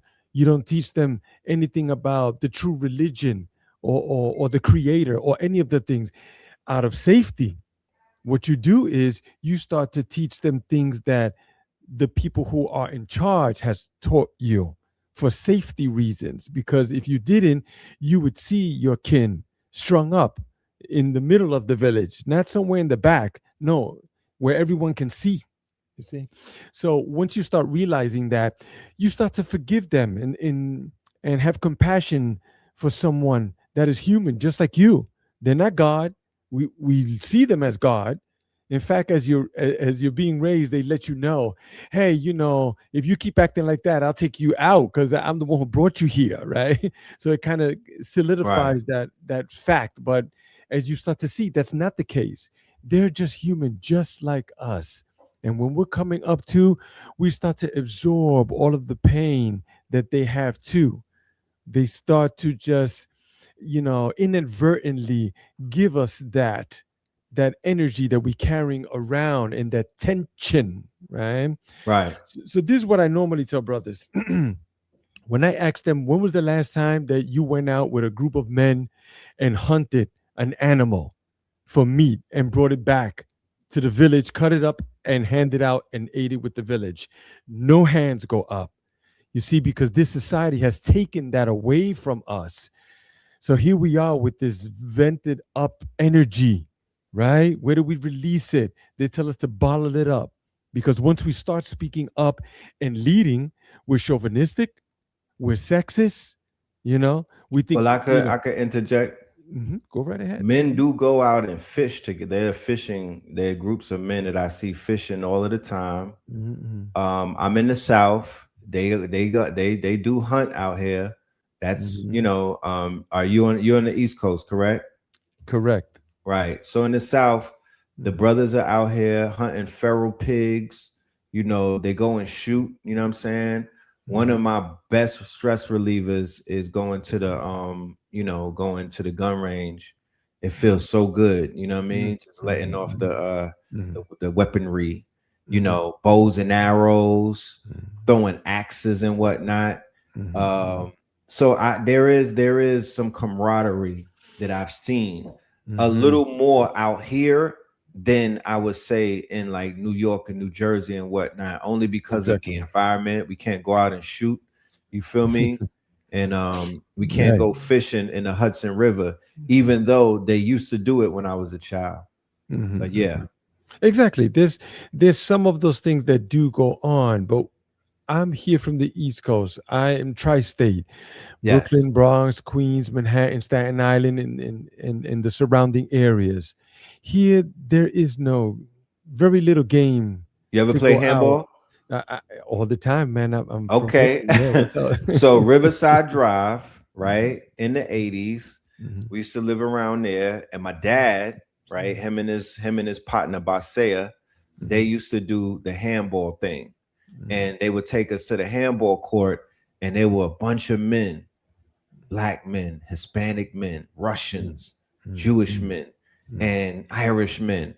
And that was their thing, handball, all the way to the sunset. And then when we would turn mhm, around, we go to West Fourth, and then there was men in there balling and whatnot to the sunset, dunking on each other, 3-point. Then we would go to Rutgers, and they was doing the ball, they was basketball playing. And then we would go to the Bronx, and they was playing stickball and baseball and whatnot. So mhm, I feel where we bring and then there's football in the fall and everything. So we do sports mhm, more so on mhm, us on the East Coast side, and they may do their level of sport down south might be the hunting, fishing, shooting, archery, and things of that nature. But I mhm, think that we bond over the mhm, sports. mhm. There's definitely a bonding thing that takes place, but I'm looking at things as you go farther back. We were hunter gatherers, and the women were the ones who gathered, and the men who hunted. And when you're out on a hunt, you don't speak. You can't speak because the thing that you're hunting, something out there is hunting you too, and you just might end up lunch. You see. That's a So, fact. but when we come back to the village with the meat, you see, that's where we this is a hunt that you've caught and you're able to produce something to your family, you see, because fishing, I guess you could bring a few fish home and those type of things, but you understand what I'm saying, like you bring that back to your family, and then once you're back at the village, that's when we sat around the fire and we received the counsel of men. You see, it was our ancestors right there, the elders. Where are the Yes. elders today? That are where's the fire that we sit around? They've removed that from our society. We not only go out and hunt and earn something, they're asking us to trade 8 hours, 12, 16, 18 hours a day, and Right. then come home to nothing, to spend maybe an hour or two with your kid. With that, you're supposed to cook, clean, educate them, give them wisdom and knowledge, Yeah. entertain them, and then go back out there and do it again for Can I share 5 some days, with you? 6, 7 days. Please, Right. brother. So I was in Puerto Rico, January, right? And in Puerto Rico, I was able to reconnect with the land, and I was able to see people living off of the land, right? Then I went into Colombia. So it reminded me of what we were doing in the South, like you were saying, before we traded. Remember the Great Migration? We went from the land that we owned, that we cultivated, that we were farmers. We had we were green thumbs, and then we went into the city, right? So now we went to the supermarkets to get our food, right? And what we would gather, they say that it takes a village to raise a child. There's no village in the city. There's a village though in the village. Like when you're in the country, that is a village. That is you know what I mean? Puerto Rico, I saw villages and whatnot. But when we traded the village for that city life, what do we lose in that trade-off, right? Individualism became the order of the day. Individualism can't survive in the village. Individualism can't survive in the quote unquote country and whatnot, where we are on farmland and whatnot. So my mentality is when black men are able to produce through produce, then we're able to reproduce, right? Because you could provide now. You provide the food, you provide the shelter. Men are building things with their hands. They got log cabins and things of that nature, shelter. So they're providing the shelter, they're providing the food. So when a man could produce, then the woman will want to reproduce with that man. Henceforth, why the baby boom was real big in Detroit, when our men were earning at the quote unquote we were on the what they call assembly lines and whatnot. There was a baby boom. There was a baby boom after the war because the men came back and they were producing, and they were they had their bread right. They were producing. There was a boom, right? You had Granny with the 30 children down south and whatnot. People might frown upon that these days because we're living in this post Gloria Steinem world, but it was be fruitful and multiply, because the man could provide. The man, these children, the children were part of the village, and he was producing, so he was being reproduced, right? A lot of that went away when we in the city. What have you done lately? What can you do for me? I just saw an article that says to raise one child is $300,000 now. 300,000 for just one. So yeah. Yeah, it seems that the economic constraints these days is the new segregation, you see, because that's in my opinion. Because when you step into some of these neighborhoods, they're beautiful, or you can hang out there, but once it gets dark, you got to go. And if you want to live there, there you have to have the money to live in these beautiful, pristine places. But then you notice that some of the high end jobs or positions that they're paying top dollars, they're giving them to our counterparts. And then how can we compete with that? As you could see, I have two kids, and I came from families where they had six or seven, and that was the small families. Right. Families were big in those days, man. Now Huge. can't afford it. Some people have one kid, that's it, bro. They don't want to have no more kids, and that seems to be where we're at. But you talk about being pushed into these cities. That's where they would like us to be, not in the village, not in the small towns. They want us to be in these high industrial places here for this digital age. But what is the cost? The cost is too high, brother. Broken families, depression, anxiety, addiction, violence, suicide. Children are growing up without emotional fathers being present. It's too high of a cost. So women have this thing where they say men are not emotionally intelligent, and men are not just, like you said, they're emotionally absent and whatnot, right? Mhm. What would be a solution? Is there a solution to men magically just thawing out and finding an intelligence in their emotions by being a part of a men's group, like how they have sisterhood? So can Mhm. a Mhm. brotherhood circle help Mhm. men find their emotional quote unquote stance, or is that something that you would have to find on your own and whatnot? Is that just something that you would have to, Mhm. seek and find yourself? I had a brother the other day. I was telling him some of the things we do because we've been doing this for I don't know, man, probably close to over 2 decades. And he was telling me, "Oh, that sounds nice to be in a support group." And I said, "You know what, brother? It's not that, bro. It's not a support group. It's not one of those things. It's not. If it was, I would say it is, but it's not that. What it Right, is more like a mirror. You see, it's about accountability. You see, the mirror is up and you get to see yourself, and you should be able to handle those things. And if you don't know how to, then you should receive the counsel of men who have the experience of going through those things. So, this seems to be one of the solutions where we have this safe platform, this format for us to be able to speak or to listen, just come in, taking the time. But for some reason, society seems to be ostracizing men who do that, calling them weak, or why don't you go get some therapy, or something like that, or let's go out to the club, let's get lit, or something like that, But we're not about that. We are here doing our part, brother.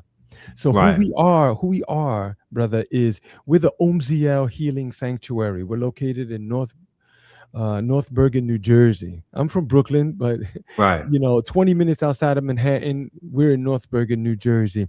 We are providing our contribution to this society to help to provide that outlet for men.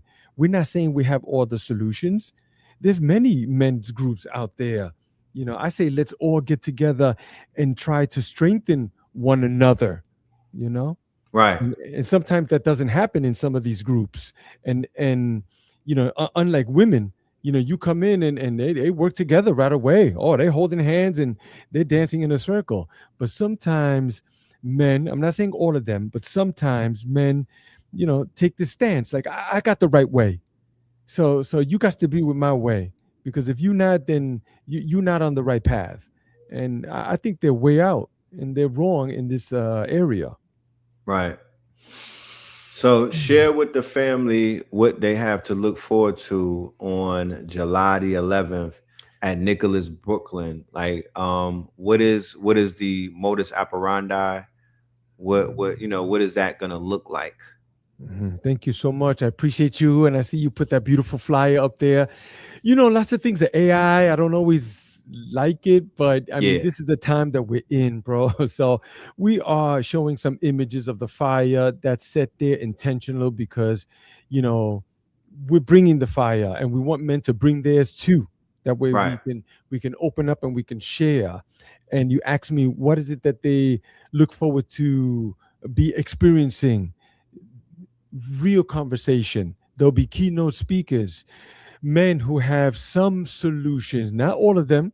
Because what Right. we like to say here, brother, is that when you find the man that says that he has the shoe that fits every foot, stay away from that guy. Because every shoe does not fit everybody. Right. There's no one solution for There's it no all. one solution. No, there's One not. size fits all. Exactly. So what you'll experience is, some of these speakers providing some solutions that you might want to try on. This is a workshop as well as a community building for men. You see, this is a town hall meeting for men because there's a crisis happen. Because when crises happen, who do people call, brother?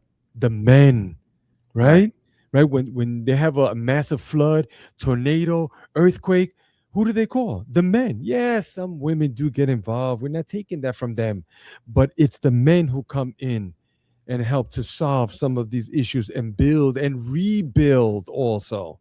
So these are some of the things that you'll be expecting to experience. We did secure a food vendor as well, and he is an alkaline chef, and he's super popular, and he's top of the line. He believes in what we're doing, so he's there to provide some nourishment for us too, some alkaline food, because health is wealth. For sure. For sure. Yeah, we don't want to do the men's circle and we knocking down ribs and fried chicken Exactly. right now. Exactly. Yeah, And with that's the not to games take going away on in the from back. anybody that indulges and whatnot. I'm not getting on Mhm.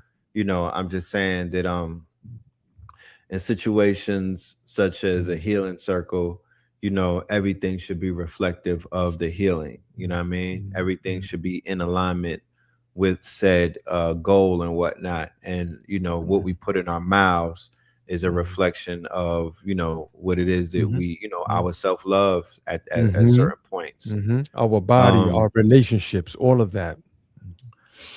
for my Mhm. men out there, they want to be loving husbands. They want to be loving fathers. They want to be more empathetic and whatnot, right? They want to open up their heart chakras. They want to be more emotionally present. You feel me?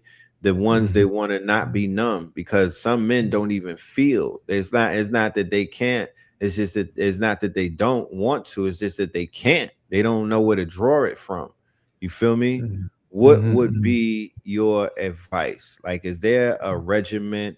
Is there some steps that one can take? Is Mhm. there a way to open up the heart chakra and begin Mhm. to become more of an emotionally aware and a more of an emotionally present person? Let me please be transparent with you.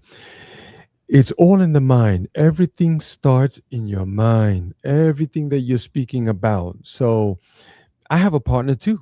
And, I go through struggles just like everybody else. People come in to see what we're doing because we're a husband and wife team, and we get some wonderful feedback. Oh, you guys are a great couple. Oh, this must be beautiful and all that. And I'm like, listen, life is real and you have to deal with some real issues, you see. But the fact is that everything that I don't like about her, that I wish that she would change, doesn't bother her, you see? Right. Or else she would change it. Who does it bother? It bothers me because Right. I want her to change. So where do I start? I start with me.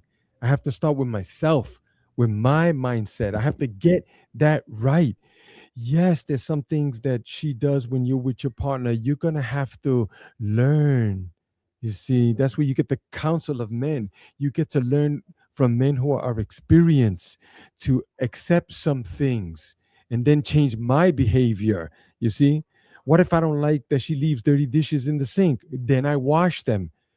You see what I'm saying? Maybe I don't like that she takes out the garbage. Then I take it out. Why? Because it bothers me. You see? So these are one of the things that we help men. We start with the mindset because once you can get that straight, then things fall in place. You remember the sign on the top of the temples before you walked in ancient Kemet? It said, "Know thyself." Man, See? know thyself. That's right. So exactly. Thank you. You see, it was almost as if they were saying, before you come in here asking for anything from the gods, you should know who you are first. Know thyself. So these are one of the things that we preach here also. Start with your mindset. Look into yourself internally on there. Yes, you need a little bit of guidance. That's true. That's where the elders come in. You see? So that's some of the things that, men can look forward to help to open up their heart chakra, to be more loving and more accepting. And there's all sorts of rituals too, because life is just a set of rituals that we do every day. And we help with that. We suggest. That's what I like to say. We're not telling nobody nothing around here. We're suggesting, some things like that. Nah, I feel Thank you, you on brother, for that. this opportunity, man. I Of really course, do. I of feel it course. too. Hmm. Of course. Let them know, is there any Mhm. way that they could tap in with you or just show up? Is that, you know what I mean? Is there a fee? Yes. Is Hmm. there Hmm. anything that they should bring to this experience? What First, it yeah. I did want to say thank you so much for yourself, brother, and all of the people and brothers that are on, providing some little details. I'm reading some of them there. One brother says get a dishwasher. Yeah, that's what's up, man. I could dig that. I could dig that, man. But those are band-aids, right? We need real solutions here, ones that last. We need that strong foundation. Look at all those buildings that they're building in all the tri-state area. You don't see them. These buildings are going up like they're putting them together Like with bubble gum and clockwork. spit. You know what I'm saying? But if you Hmm. notice, they take their time with the foundation. You see, they take their time with that. The rest goes up very easily, but you have to get the foundation straight. So on July the 11th at 6 p.m., from 6 to 10 in Nicholas, Brooklyn, which is an institution, has been around for more than 50 years, black owned business. They have many workshops there. Some heavy hitters go there and have some wonderful things that are going there where people can take in medicine, medicine of the word, medicine of the actions in order for them to, prescribe it to themselves. So on January 11th, you can walk in. That's true. You can. But we do want to provide the best quality service to you. So we would love to prepare best beforehand. You can find on our website, it's OMZL, which is OMZIEL, OMZL Healing Sanctuary.com. And you can go to the events and you could pick up your ticket there. There's also an Eventbrite listing as well. And the energetic exchange is only 20 US dollars. You know what, brother? You can't even find a good meal in this city for $20 anymore. For real. I mean, I had a coffee and a little sandwich, man. It was like 22.50. What? Oh man. So definitely you can find us there. There's going to be keynote speakers and brothers that are going to share. Perhaps you have something to say. Maybe you're listening to this and you go, man, I got all that at lockdown. Then why don't you come and support other brothers that need you as well? Hold Right. space. When it's time to speak, when it's open mic, when it's time to stand up, rise and speak. you know I envision men running to that spot and go, hey, wait, I have something to say, no matter what it is, whether it's pain, whether it's agitation, or it's love, or it's healing, or solutions, or advice, or history, something like that. So No real doubt, men for with sure. real healing. No doubt. I really appreciate that you are doing this for men, for the brothers, for the brotherhood. I will spread the word and I will let people on my in my social media know about what's going on, because I feel like, at the end of the day, this may be one of the most important topics that we're facing right now. Mhm. I remember being in New York about 2 years ago, and I was appalled at the state of mental health that I was seeing. You know, I was taken aback. I was on a train, I was moving through Harlem and I was seeing things that I was not supposed to see. Mm. And I was being confronted by energies that, you know, I never got confronted by. Just being on a train, like, you know, literally, you know, being faced with the possibility, yo, I might go to jail tonight because you know what I'm Mm. saying? They Mhm. on that other card acting crazy. If they Mhm. come up in here, you know, I'm gonna act crazy too. You know what I'm saying? Like it was a deterioration. You know what I mean? It was very, it fell real bad. It's changed a bit. It's elevated a bit. The frequency has risen a bit, you know. So I do know that is I'm somewhat on an upward mobility. This is a very opportune time in New York City while the vibrations are somewhat high to pull some of the black men out of the sunken place and throw you know, throw a lifesaver to help some people that may be drowning. So yeah, I'm very Mm. proactive in spreading the word and whatnot. And I definitely want to thank you. And do you plan on doing this in any other cities over the course of the next few months? Thank you for asking that, brother. You know, you mentioned something very powerful earlier. You said about the this is a very tough topic or something to that effect. This topic is so powerful, brother, that people generally don't want to even deal with it. They don't even want to get brothers together for something, for some real talk, bro. They just it's too difficult. It's too complex. You know, Yeah. there's too much baggage, there's too much history behind here, and there's too much pain. We're talking about generational pain. We're not talking about just I'm upset because I don't have a job. No, these things are passed down to us. So if you Right. ask me, Epigenetics. epigenetics, thank you. It's there in our cell, in our DNA. So when you ask me if we're doing this in other cities, man, lovely. I would love to do that in other places. And we are formulating something where men can gather on certain days and time. That way they can, utilize the tools that are there that we have found, you know. Yes. So It we're here can. in Nicholas. We're here at Right. Nicholas, Brooklyn. This is a very top tier subject to speak on. Other brothers are coming in. We're gonna see how this one goes. You know, I listen. I gotta be straight with you, brother. I was getting some pushback from some of the ladies, how they're talking about like, well, why can't we be there? Why can't we be in it or something like that? You know. And this is what I say: there are some things that men they just won't say in front of women. They're just not going to. No matter Right. how pretty you put it and all that, they don't want to seem weak or vulnerable in front of other women. No, they're not going to do that.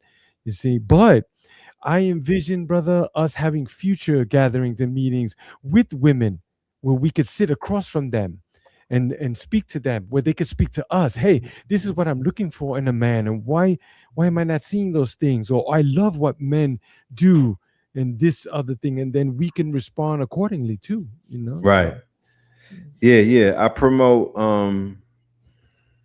meeting the brothers when they heal, you know. mm-hmm, mm-hmm, I mm-hmm. promote that.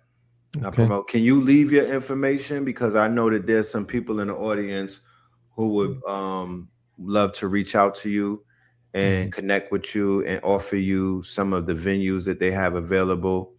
And I definitely have I have some venues in New York that I want to share Mhm. with you as well. So Mhm. you know, we could get this ball rolling and whatnot because um I want to help save some of my brothers, man. For sure. I feel strongly about that myself. So strong that we do have the Omziel Healing Sanctuary.com website. We have a YouTube channel where we also have a podcast called The Art of Rising Evolve. And we do different things here. One of our staples seems to be the breath work with an ice plunge. It's cold exposure. There's tons of benefits there. You could always come and book a private session, but we also have group sessions. We've had them at Nicholas before, and it's super powerful. And one of the reasons is because you can gain all the knowledge.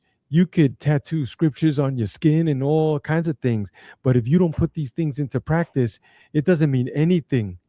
You see? So I appreciate brothers like you helping to spread the word. That way we can come together and build and support one another, you know? For So, sure. you can definitely find me at my cell phone number. Please text because we get all kind of marketing stuff. But if that's proper, brother, can I leave my Yeah, cell I phone put it number? in the chat.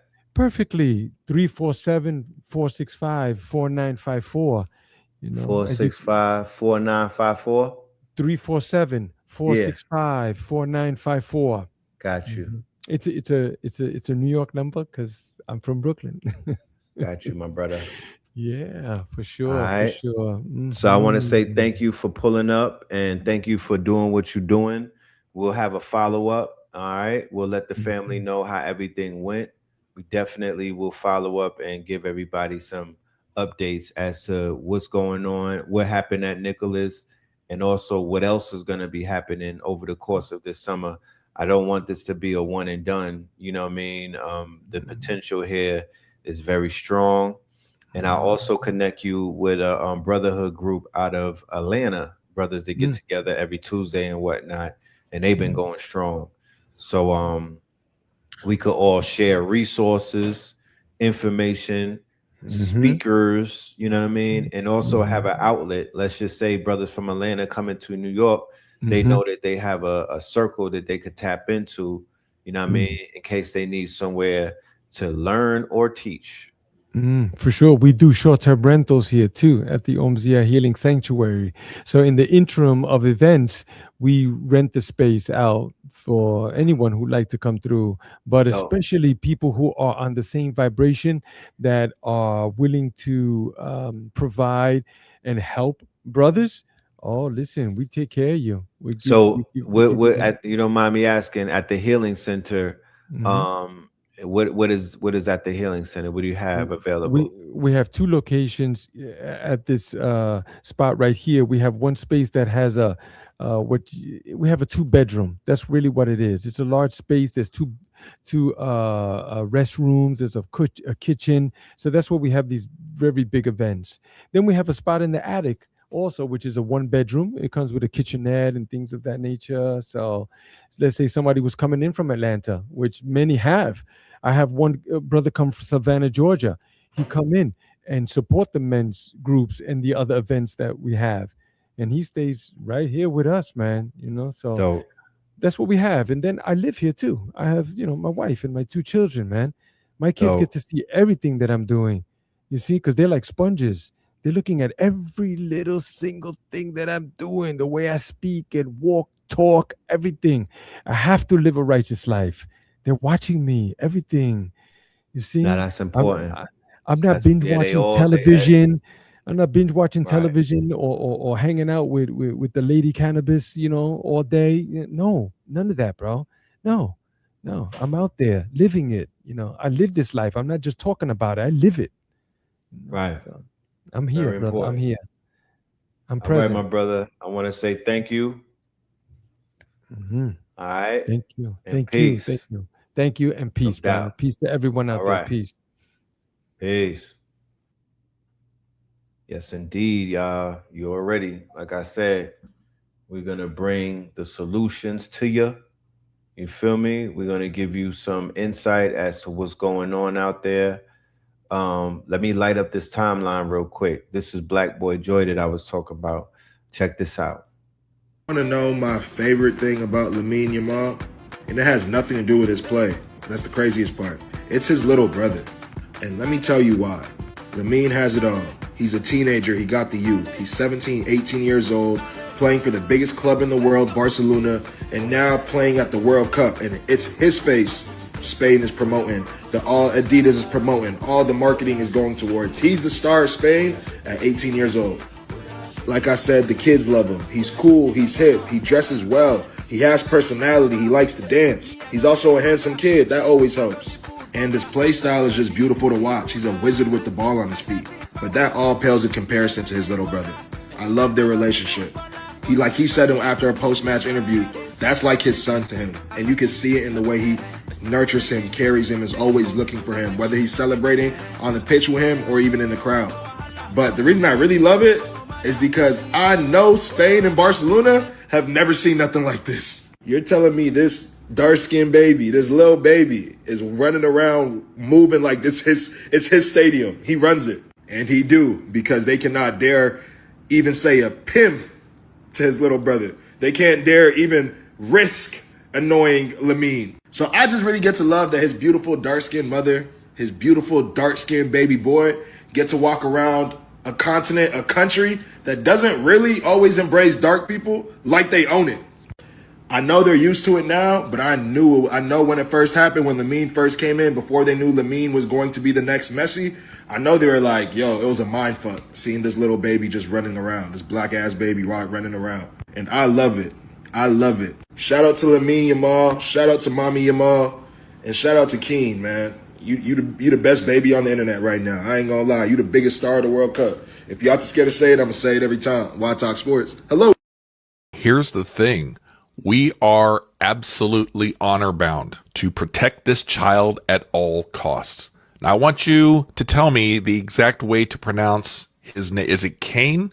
I want to make sure I respect the little man and Lamine's family by pronouncing his name correctly. So let me know how to say it correctly. I think when I looked it up, somebody said it's Kane. But this child, no matter where he goes, we need to make sure that we all protect him. Don't let any of the nonsense get in there and affect this child. And for me, it's not just because he's this cute little kid. Yes, he is absolutely adorable. But for me, it is the relationship that we're seeing between Lamine and his little brother. You can't fake this. There is nothing ingenuine that you see here because the child cannot fake this. Unlike when you put a politician out there with kids to show them that they're kind of just human, and the kids absolutely hate them. Even like their own kids hate their own parent. There's an example of that just popped into your head. Put it down in the comments, let me know. But this relationship between Lamine and his brother, this is the best thing that is coming out of this 2026 World Cup.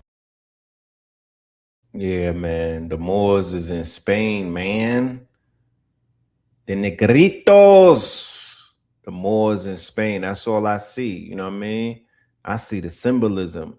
But that black boy joy right there, you know what I'm talking about? The fact that they act like our children are men. The boys are men in the eyes of the colonizer and whatnot. You feel me? They don't see us as children. You know, the children is running around talking about brrr and all of this other. Well, now we have the innocent young child. You know what I mean? He's in the shadow of a champion brother. You know, his brother is the next Messi. His brother is an anomaly. I don't know if y'all ever seen him play, but he's him. He's Himothy, you know? So salute to the young God. You know what I'm talking about? Let us play a few more clips, then we up out of here. Remember we were talking about everybody turning into Christianity, and I was like, that's the thing. Like, how does everybody become Christian all of a sudden when they be out there doing crazy shit? This sister right here broke it down. Let's listen to her. Kat Von D effect. There's people that I know of. So in this video, they're talking about a pattern that happens when people are into practicing magic, the occult, maybe new age spirituality, just the ability to manipulate energy.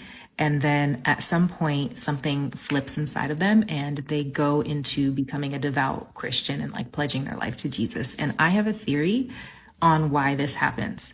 I believe that this happens because if you are on a walk of learning to manipulate energy, to create with your energy, to practice magic or studying the occult, at some point during that walk, you are going to go through a spiritual initiation that involves you facing demonic energy and spiritual and psychic attacks. This is a spiritual initiation that will bring you to your absolute knees. And if you don't know how to transmute energy, then you will feel powerless. And I believe that that's what happens in these situations. These people feel powerless. And so what do? They turn to religion, which is a system that is set up to take your power from you, essentially. It is just a system that is set up to say, here, give us your power because we're more powerful than you, and we'll just tell you everything that you need to do. I'm also speaking from experience here because I went through one of these spiritual initiations, and there were a couple of different times where I was like, do I need to pledge my life to Jesus? Because I kept seeing these videos about people who had done exactly that. And I was like, am I at that stage? Is this what I'm seeing? But no, that wasn't the case. I just needed to complete my initiation. And once you complete your initiation, you are no longer afraid of demonic energy. You are no longer afraid of spiritual or psychic attack because you know how to transmute energy. So you know how to make that energy work for you. And you know that everything that is quote unquote demonic is just mirroring the fear that you have inside of yourself. So really, that point, that turning point is where you're called into the deepest level of shadow work, and some people can handle it and some people can't.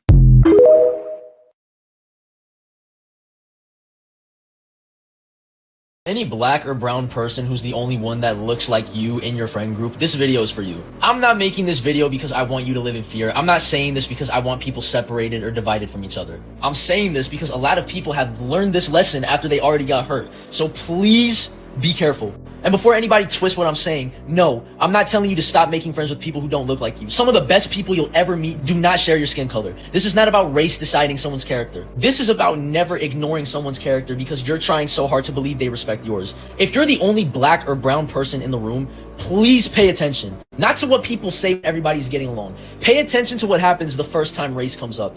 Pay attention to who gets uncomfortable, who changes the subject, who laughs, who stays quiet, who speaks up. Who suddenly wants to play devil's advocate? Who gets defensive? Who gets dismissive? Who tells you you're taking it too seriously? Who asks you to prove your own experience? Because that's when people stop performing and start showing you who they really are. A lot of people will tell you, I don't see color. That sounds nice, right? And maybe they mean well. But if someone can't see your color, they usually aren't seeing everything that has come with it either. They aren't seeing the history. They aren't seeing the stereotypes. They aren't seeing the assumptions you've had to carry. They don't see the pain or the trauma. They aren't seeing the things you had to learn just to move through the world a little safer. Don't let anybody convince you that asking for respect is asking for too much. It's not. You deserve friends who respect your culture, your history, your family, your name, your traditions, the struggles your community has carried, the victories your community fought for. And they shouldn't just accept those things. They should care enough to learn, to respect them, to cherish them, to nurture them, to protect them. And people love saying, oh, it was just a joke. But really ask yourself something. Why is the joke always your skin color? Why is the joke always your name, your hair, your culture, your pain, your trauma, your history, your family, your ancestry, your community? Why are you always expected to laugh first so everybody else can feel better about it? At some point, it stops being humor. It becomes permission. Because every joke that gets excused teaches people what the group is willing to tolerate, especially if you're the only one. Every silence teaches people what's acceptable. Every time somebody says, oh, that's just how they are, what they're really saying is, we've already decided that your dignity is way less important than confronting our friend. And that's the thing, man. Real friendship has a cost. If standing up for you is too uncomfortable for somebody, then your dignity was never worth much to them in the first place. And those aren't your friends. Every harmless comment about your hair, your skin tone, your food, or your family's background is a micro test. They are testing the waters to how much disrespect you will swallow before you finally react. If you swallow it to keep the peace, they're only going to get bolder and more comfortable. And it's going to give them a chance to weaponize your anger. Because the moment you finally do decide you've had enough and you call out the disrespect, the entire group dynamic will instantly shift. You will immediately be cast as the caricature they've secretly harbored in their minds, the angry black person, or the hypersensitive, aggressive minority. The conversation will instantly pivot from what they did to how poorly you reacted. They will gaslight you into believing that you're the one who ruined the vibe. But they don't want to evaluate the disrespect they did to cause you to react that way in the first place.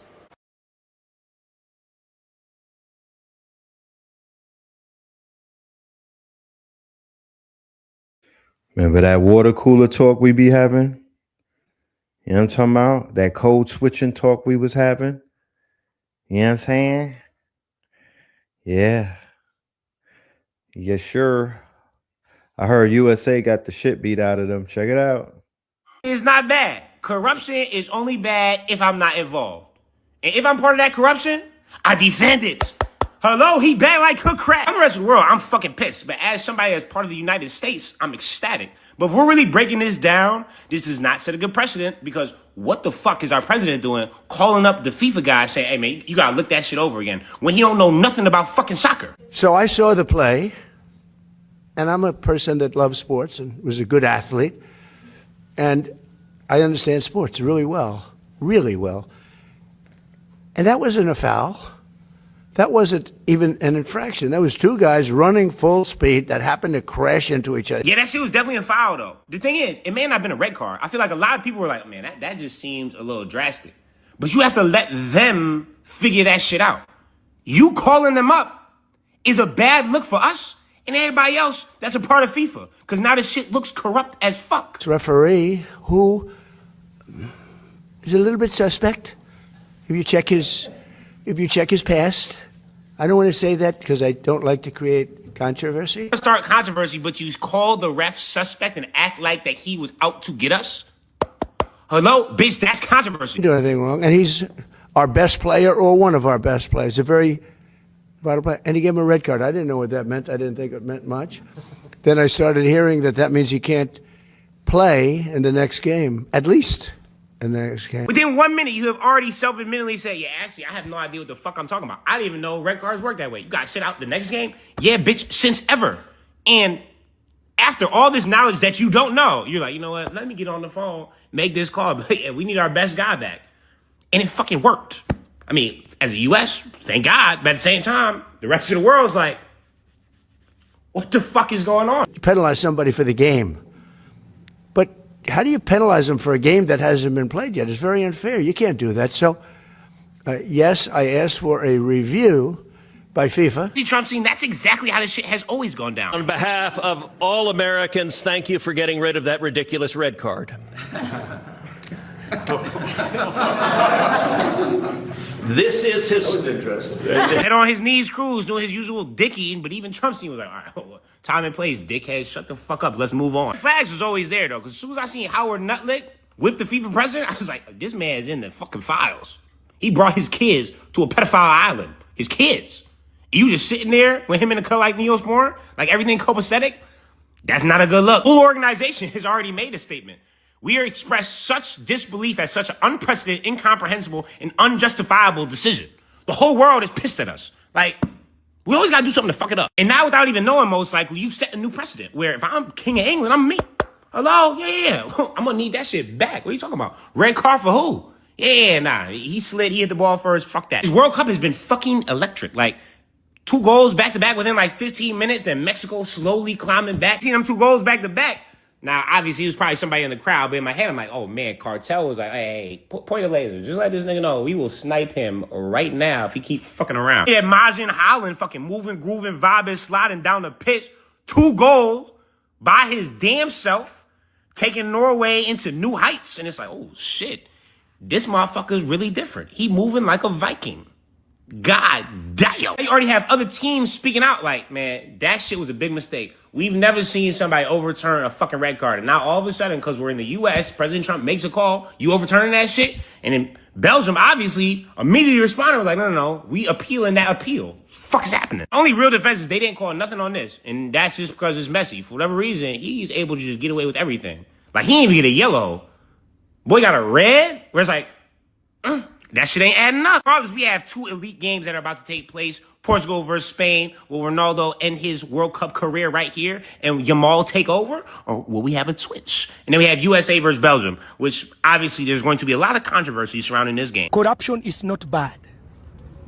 Corruption is only bad if I'm not involved. Yes. But if I'm part of that corruption, I'll defend it.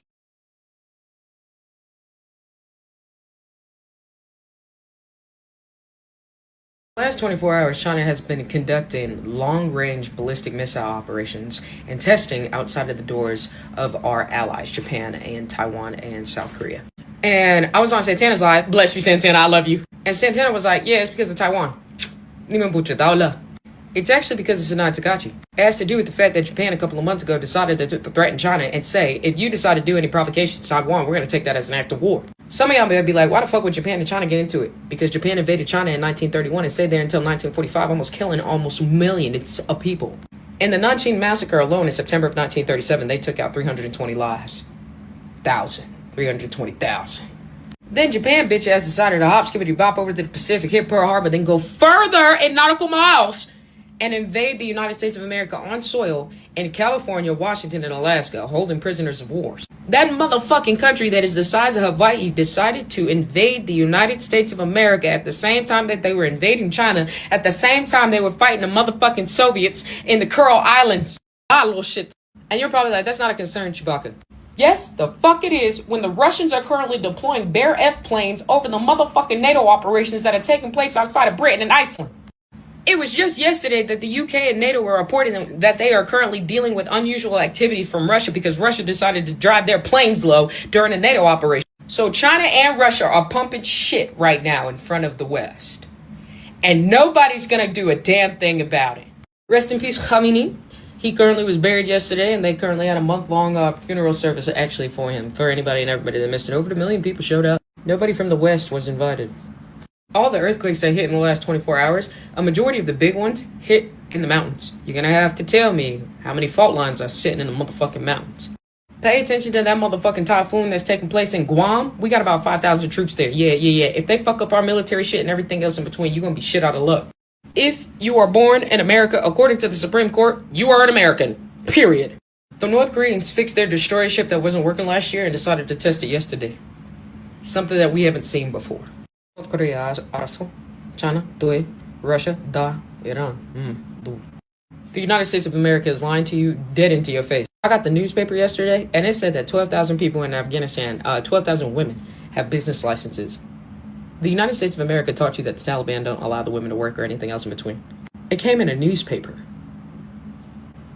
So look alive, I gotta track the military actions we're doing this week. Some shit seemed like it's about to pop off. They risk. All right, family.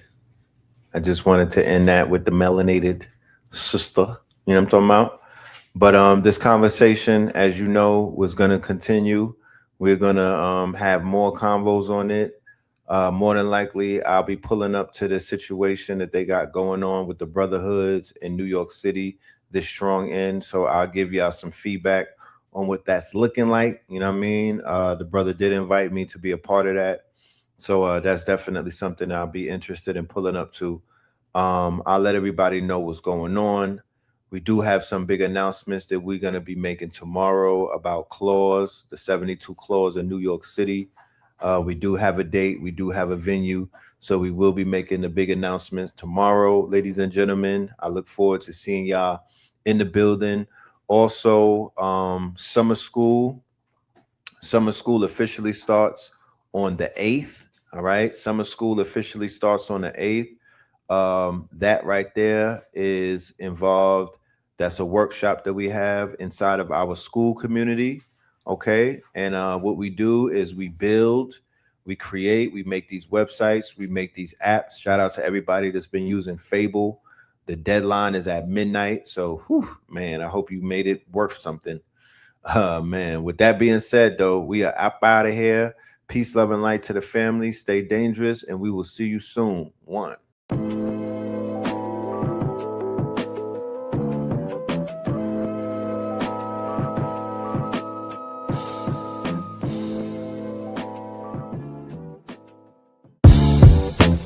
Can't beat us, join us, please bring your coinage. We sing 3-pointers, money shots, all net, all vets. Bumps we not, jet skiing in them sunny spots. With women edible like gummy drops. Dummy stop, dummy stop. No weapon form can intercept a storm. Once my intellect is on, I'm projecting on magnetic fields. And interact with blacks with athletic bills. I'm all about growth and development like residents of Ebbets Fields. Not to choose between woo and chew. We wanna line them colors up like a Rubik's Cube. And fade to black, here the truest hue. When you say the black man is God, who you alluded to?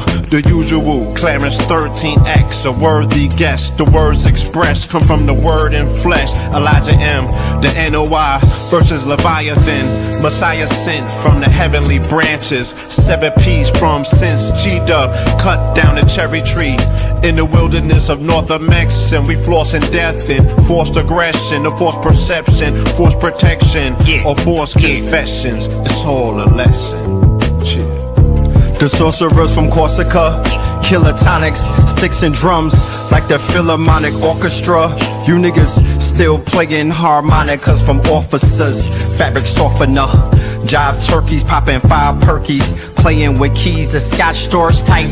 For that soft white, we could've caught life, just being forthright. First class on my 4th flight, popping out like Fortnite. Every night we lit like porch lights. The meek shall inherit the earth, oh yeah, the scorched type. And these niggas, they some hoes in these streets. Me, I'm 10 toes in these streets. They lost their souls, niggas got holes in their feet. Shit, I'm just worried about the craft and how to perfect it. Not worried about the craft, yeah, that's out of perspectives. Focus on the chip like I'm Robert Kraft, and then how to protect it.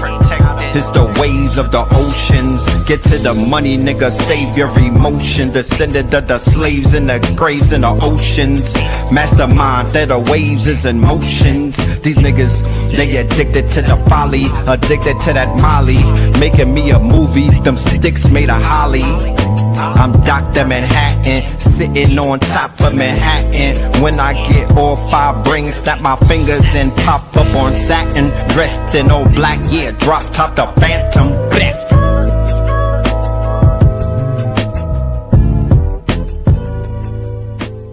Crumb TV.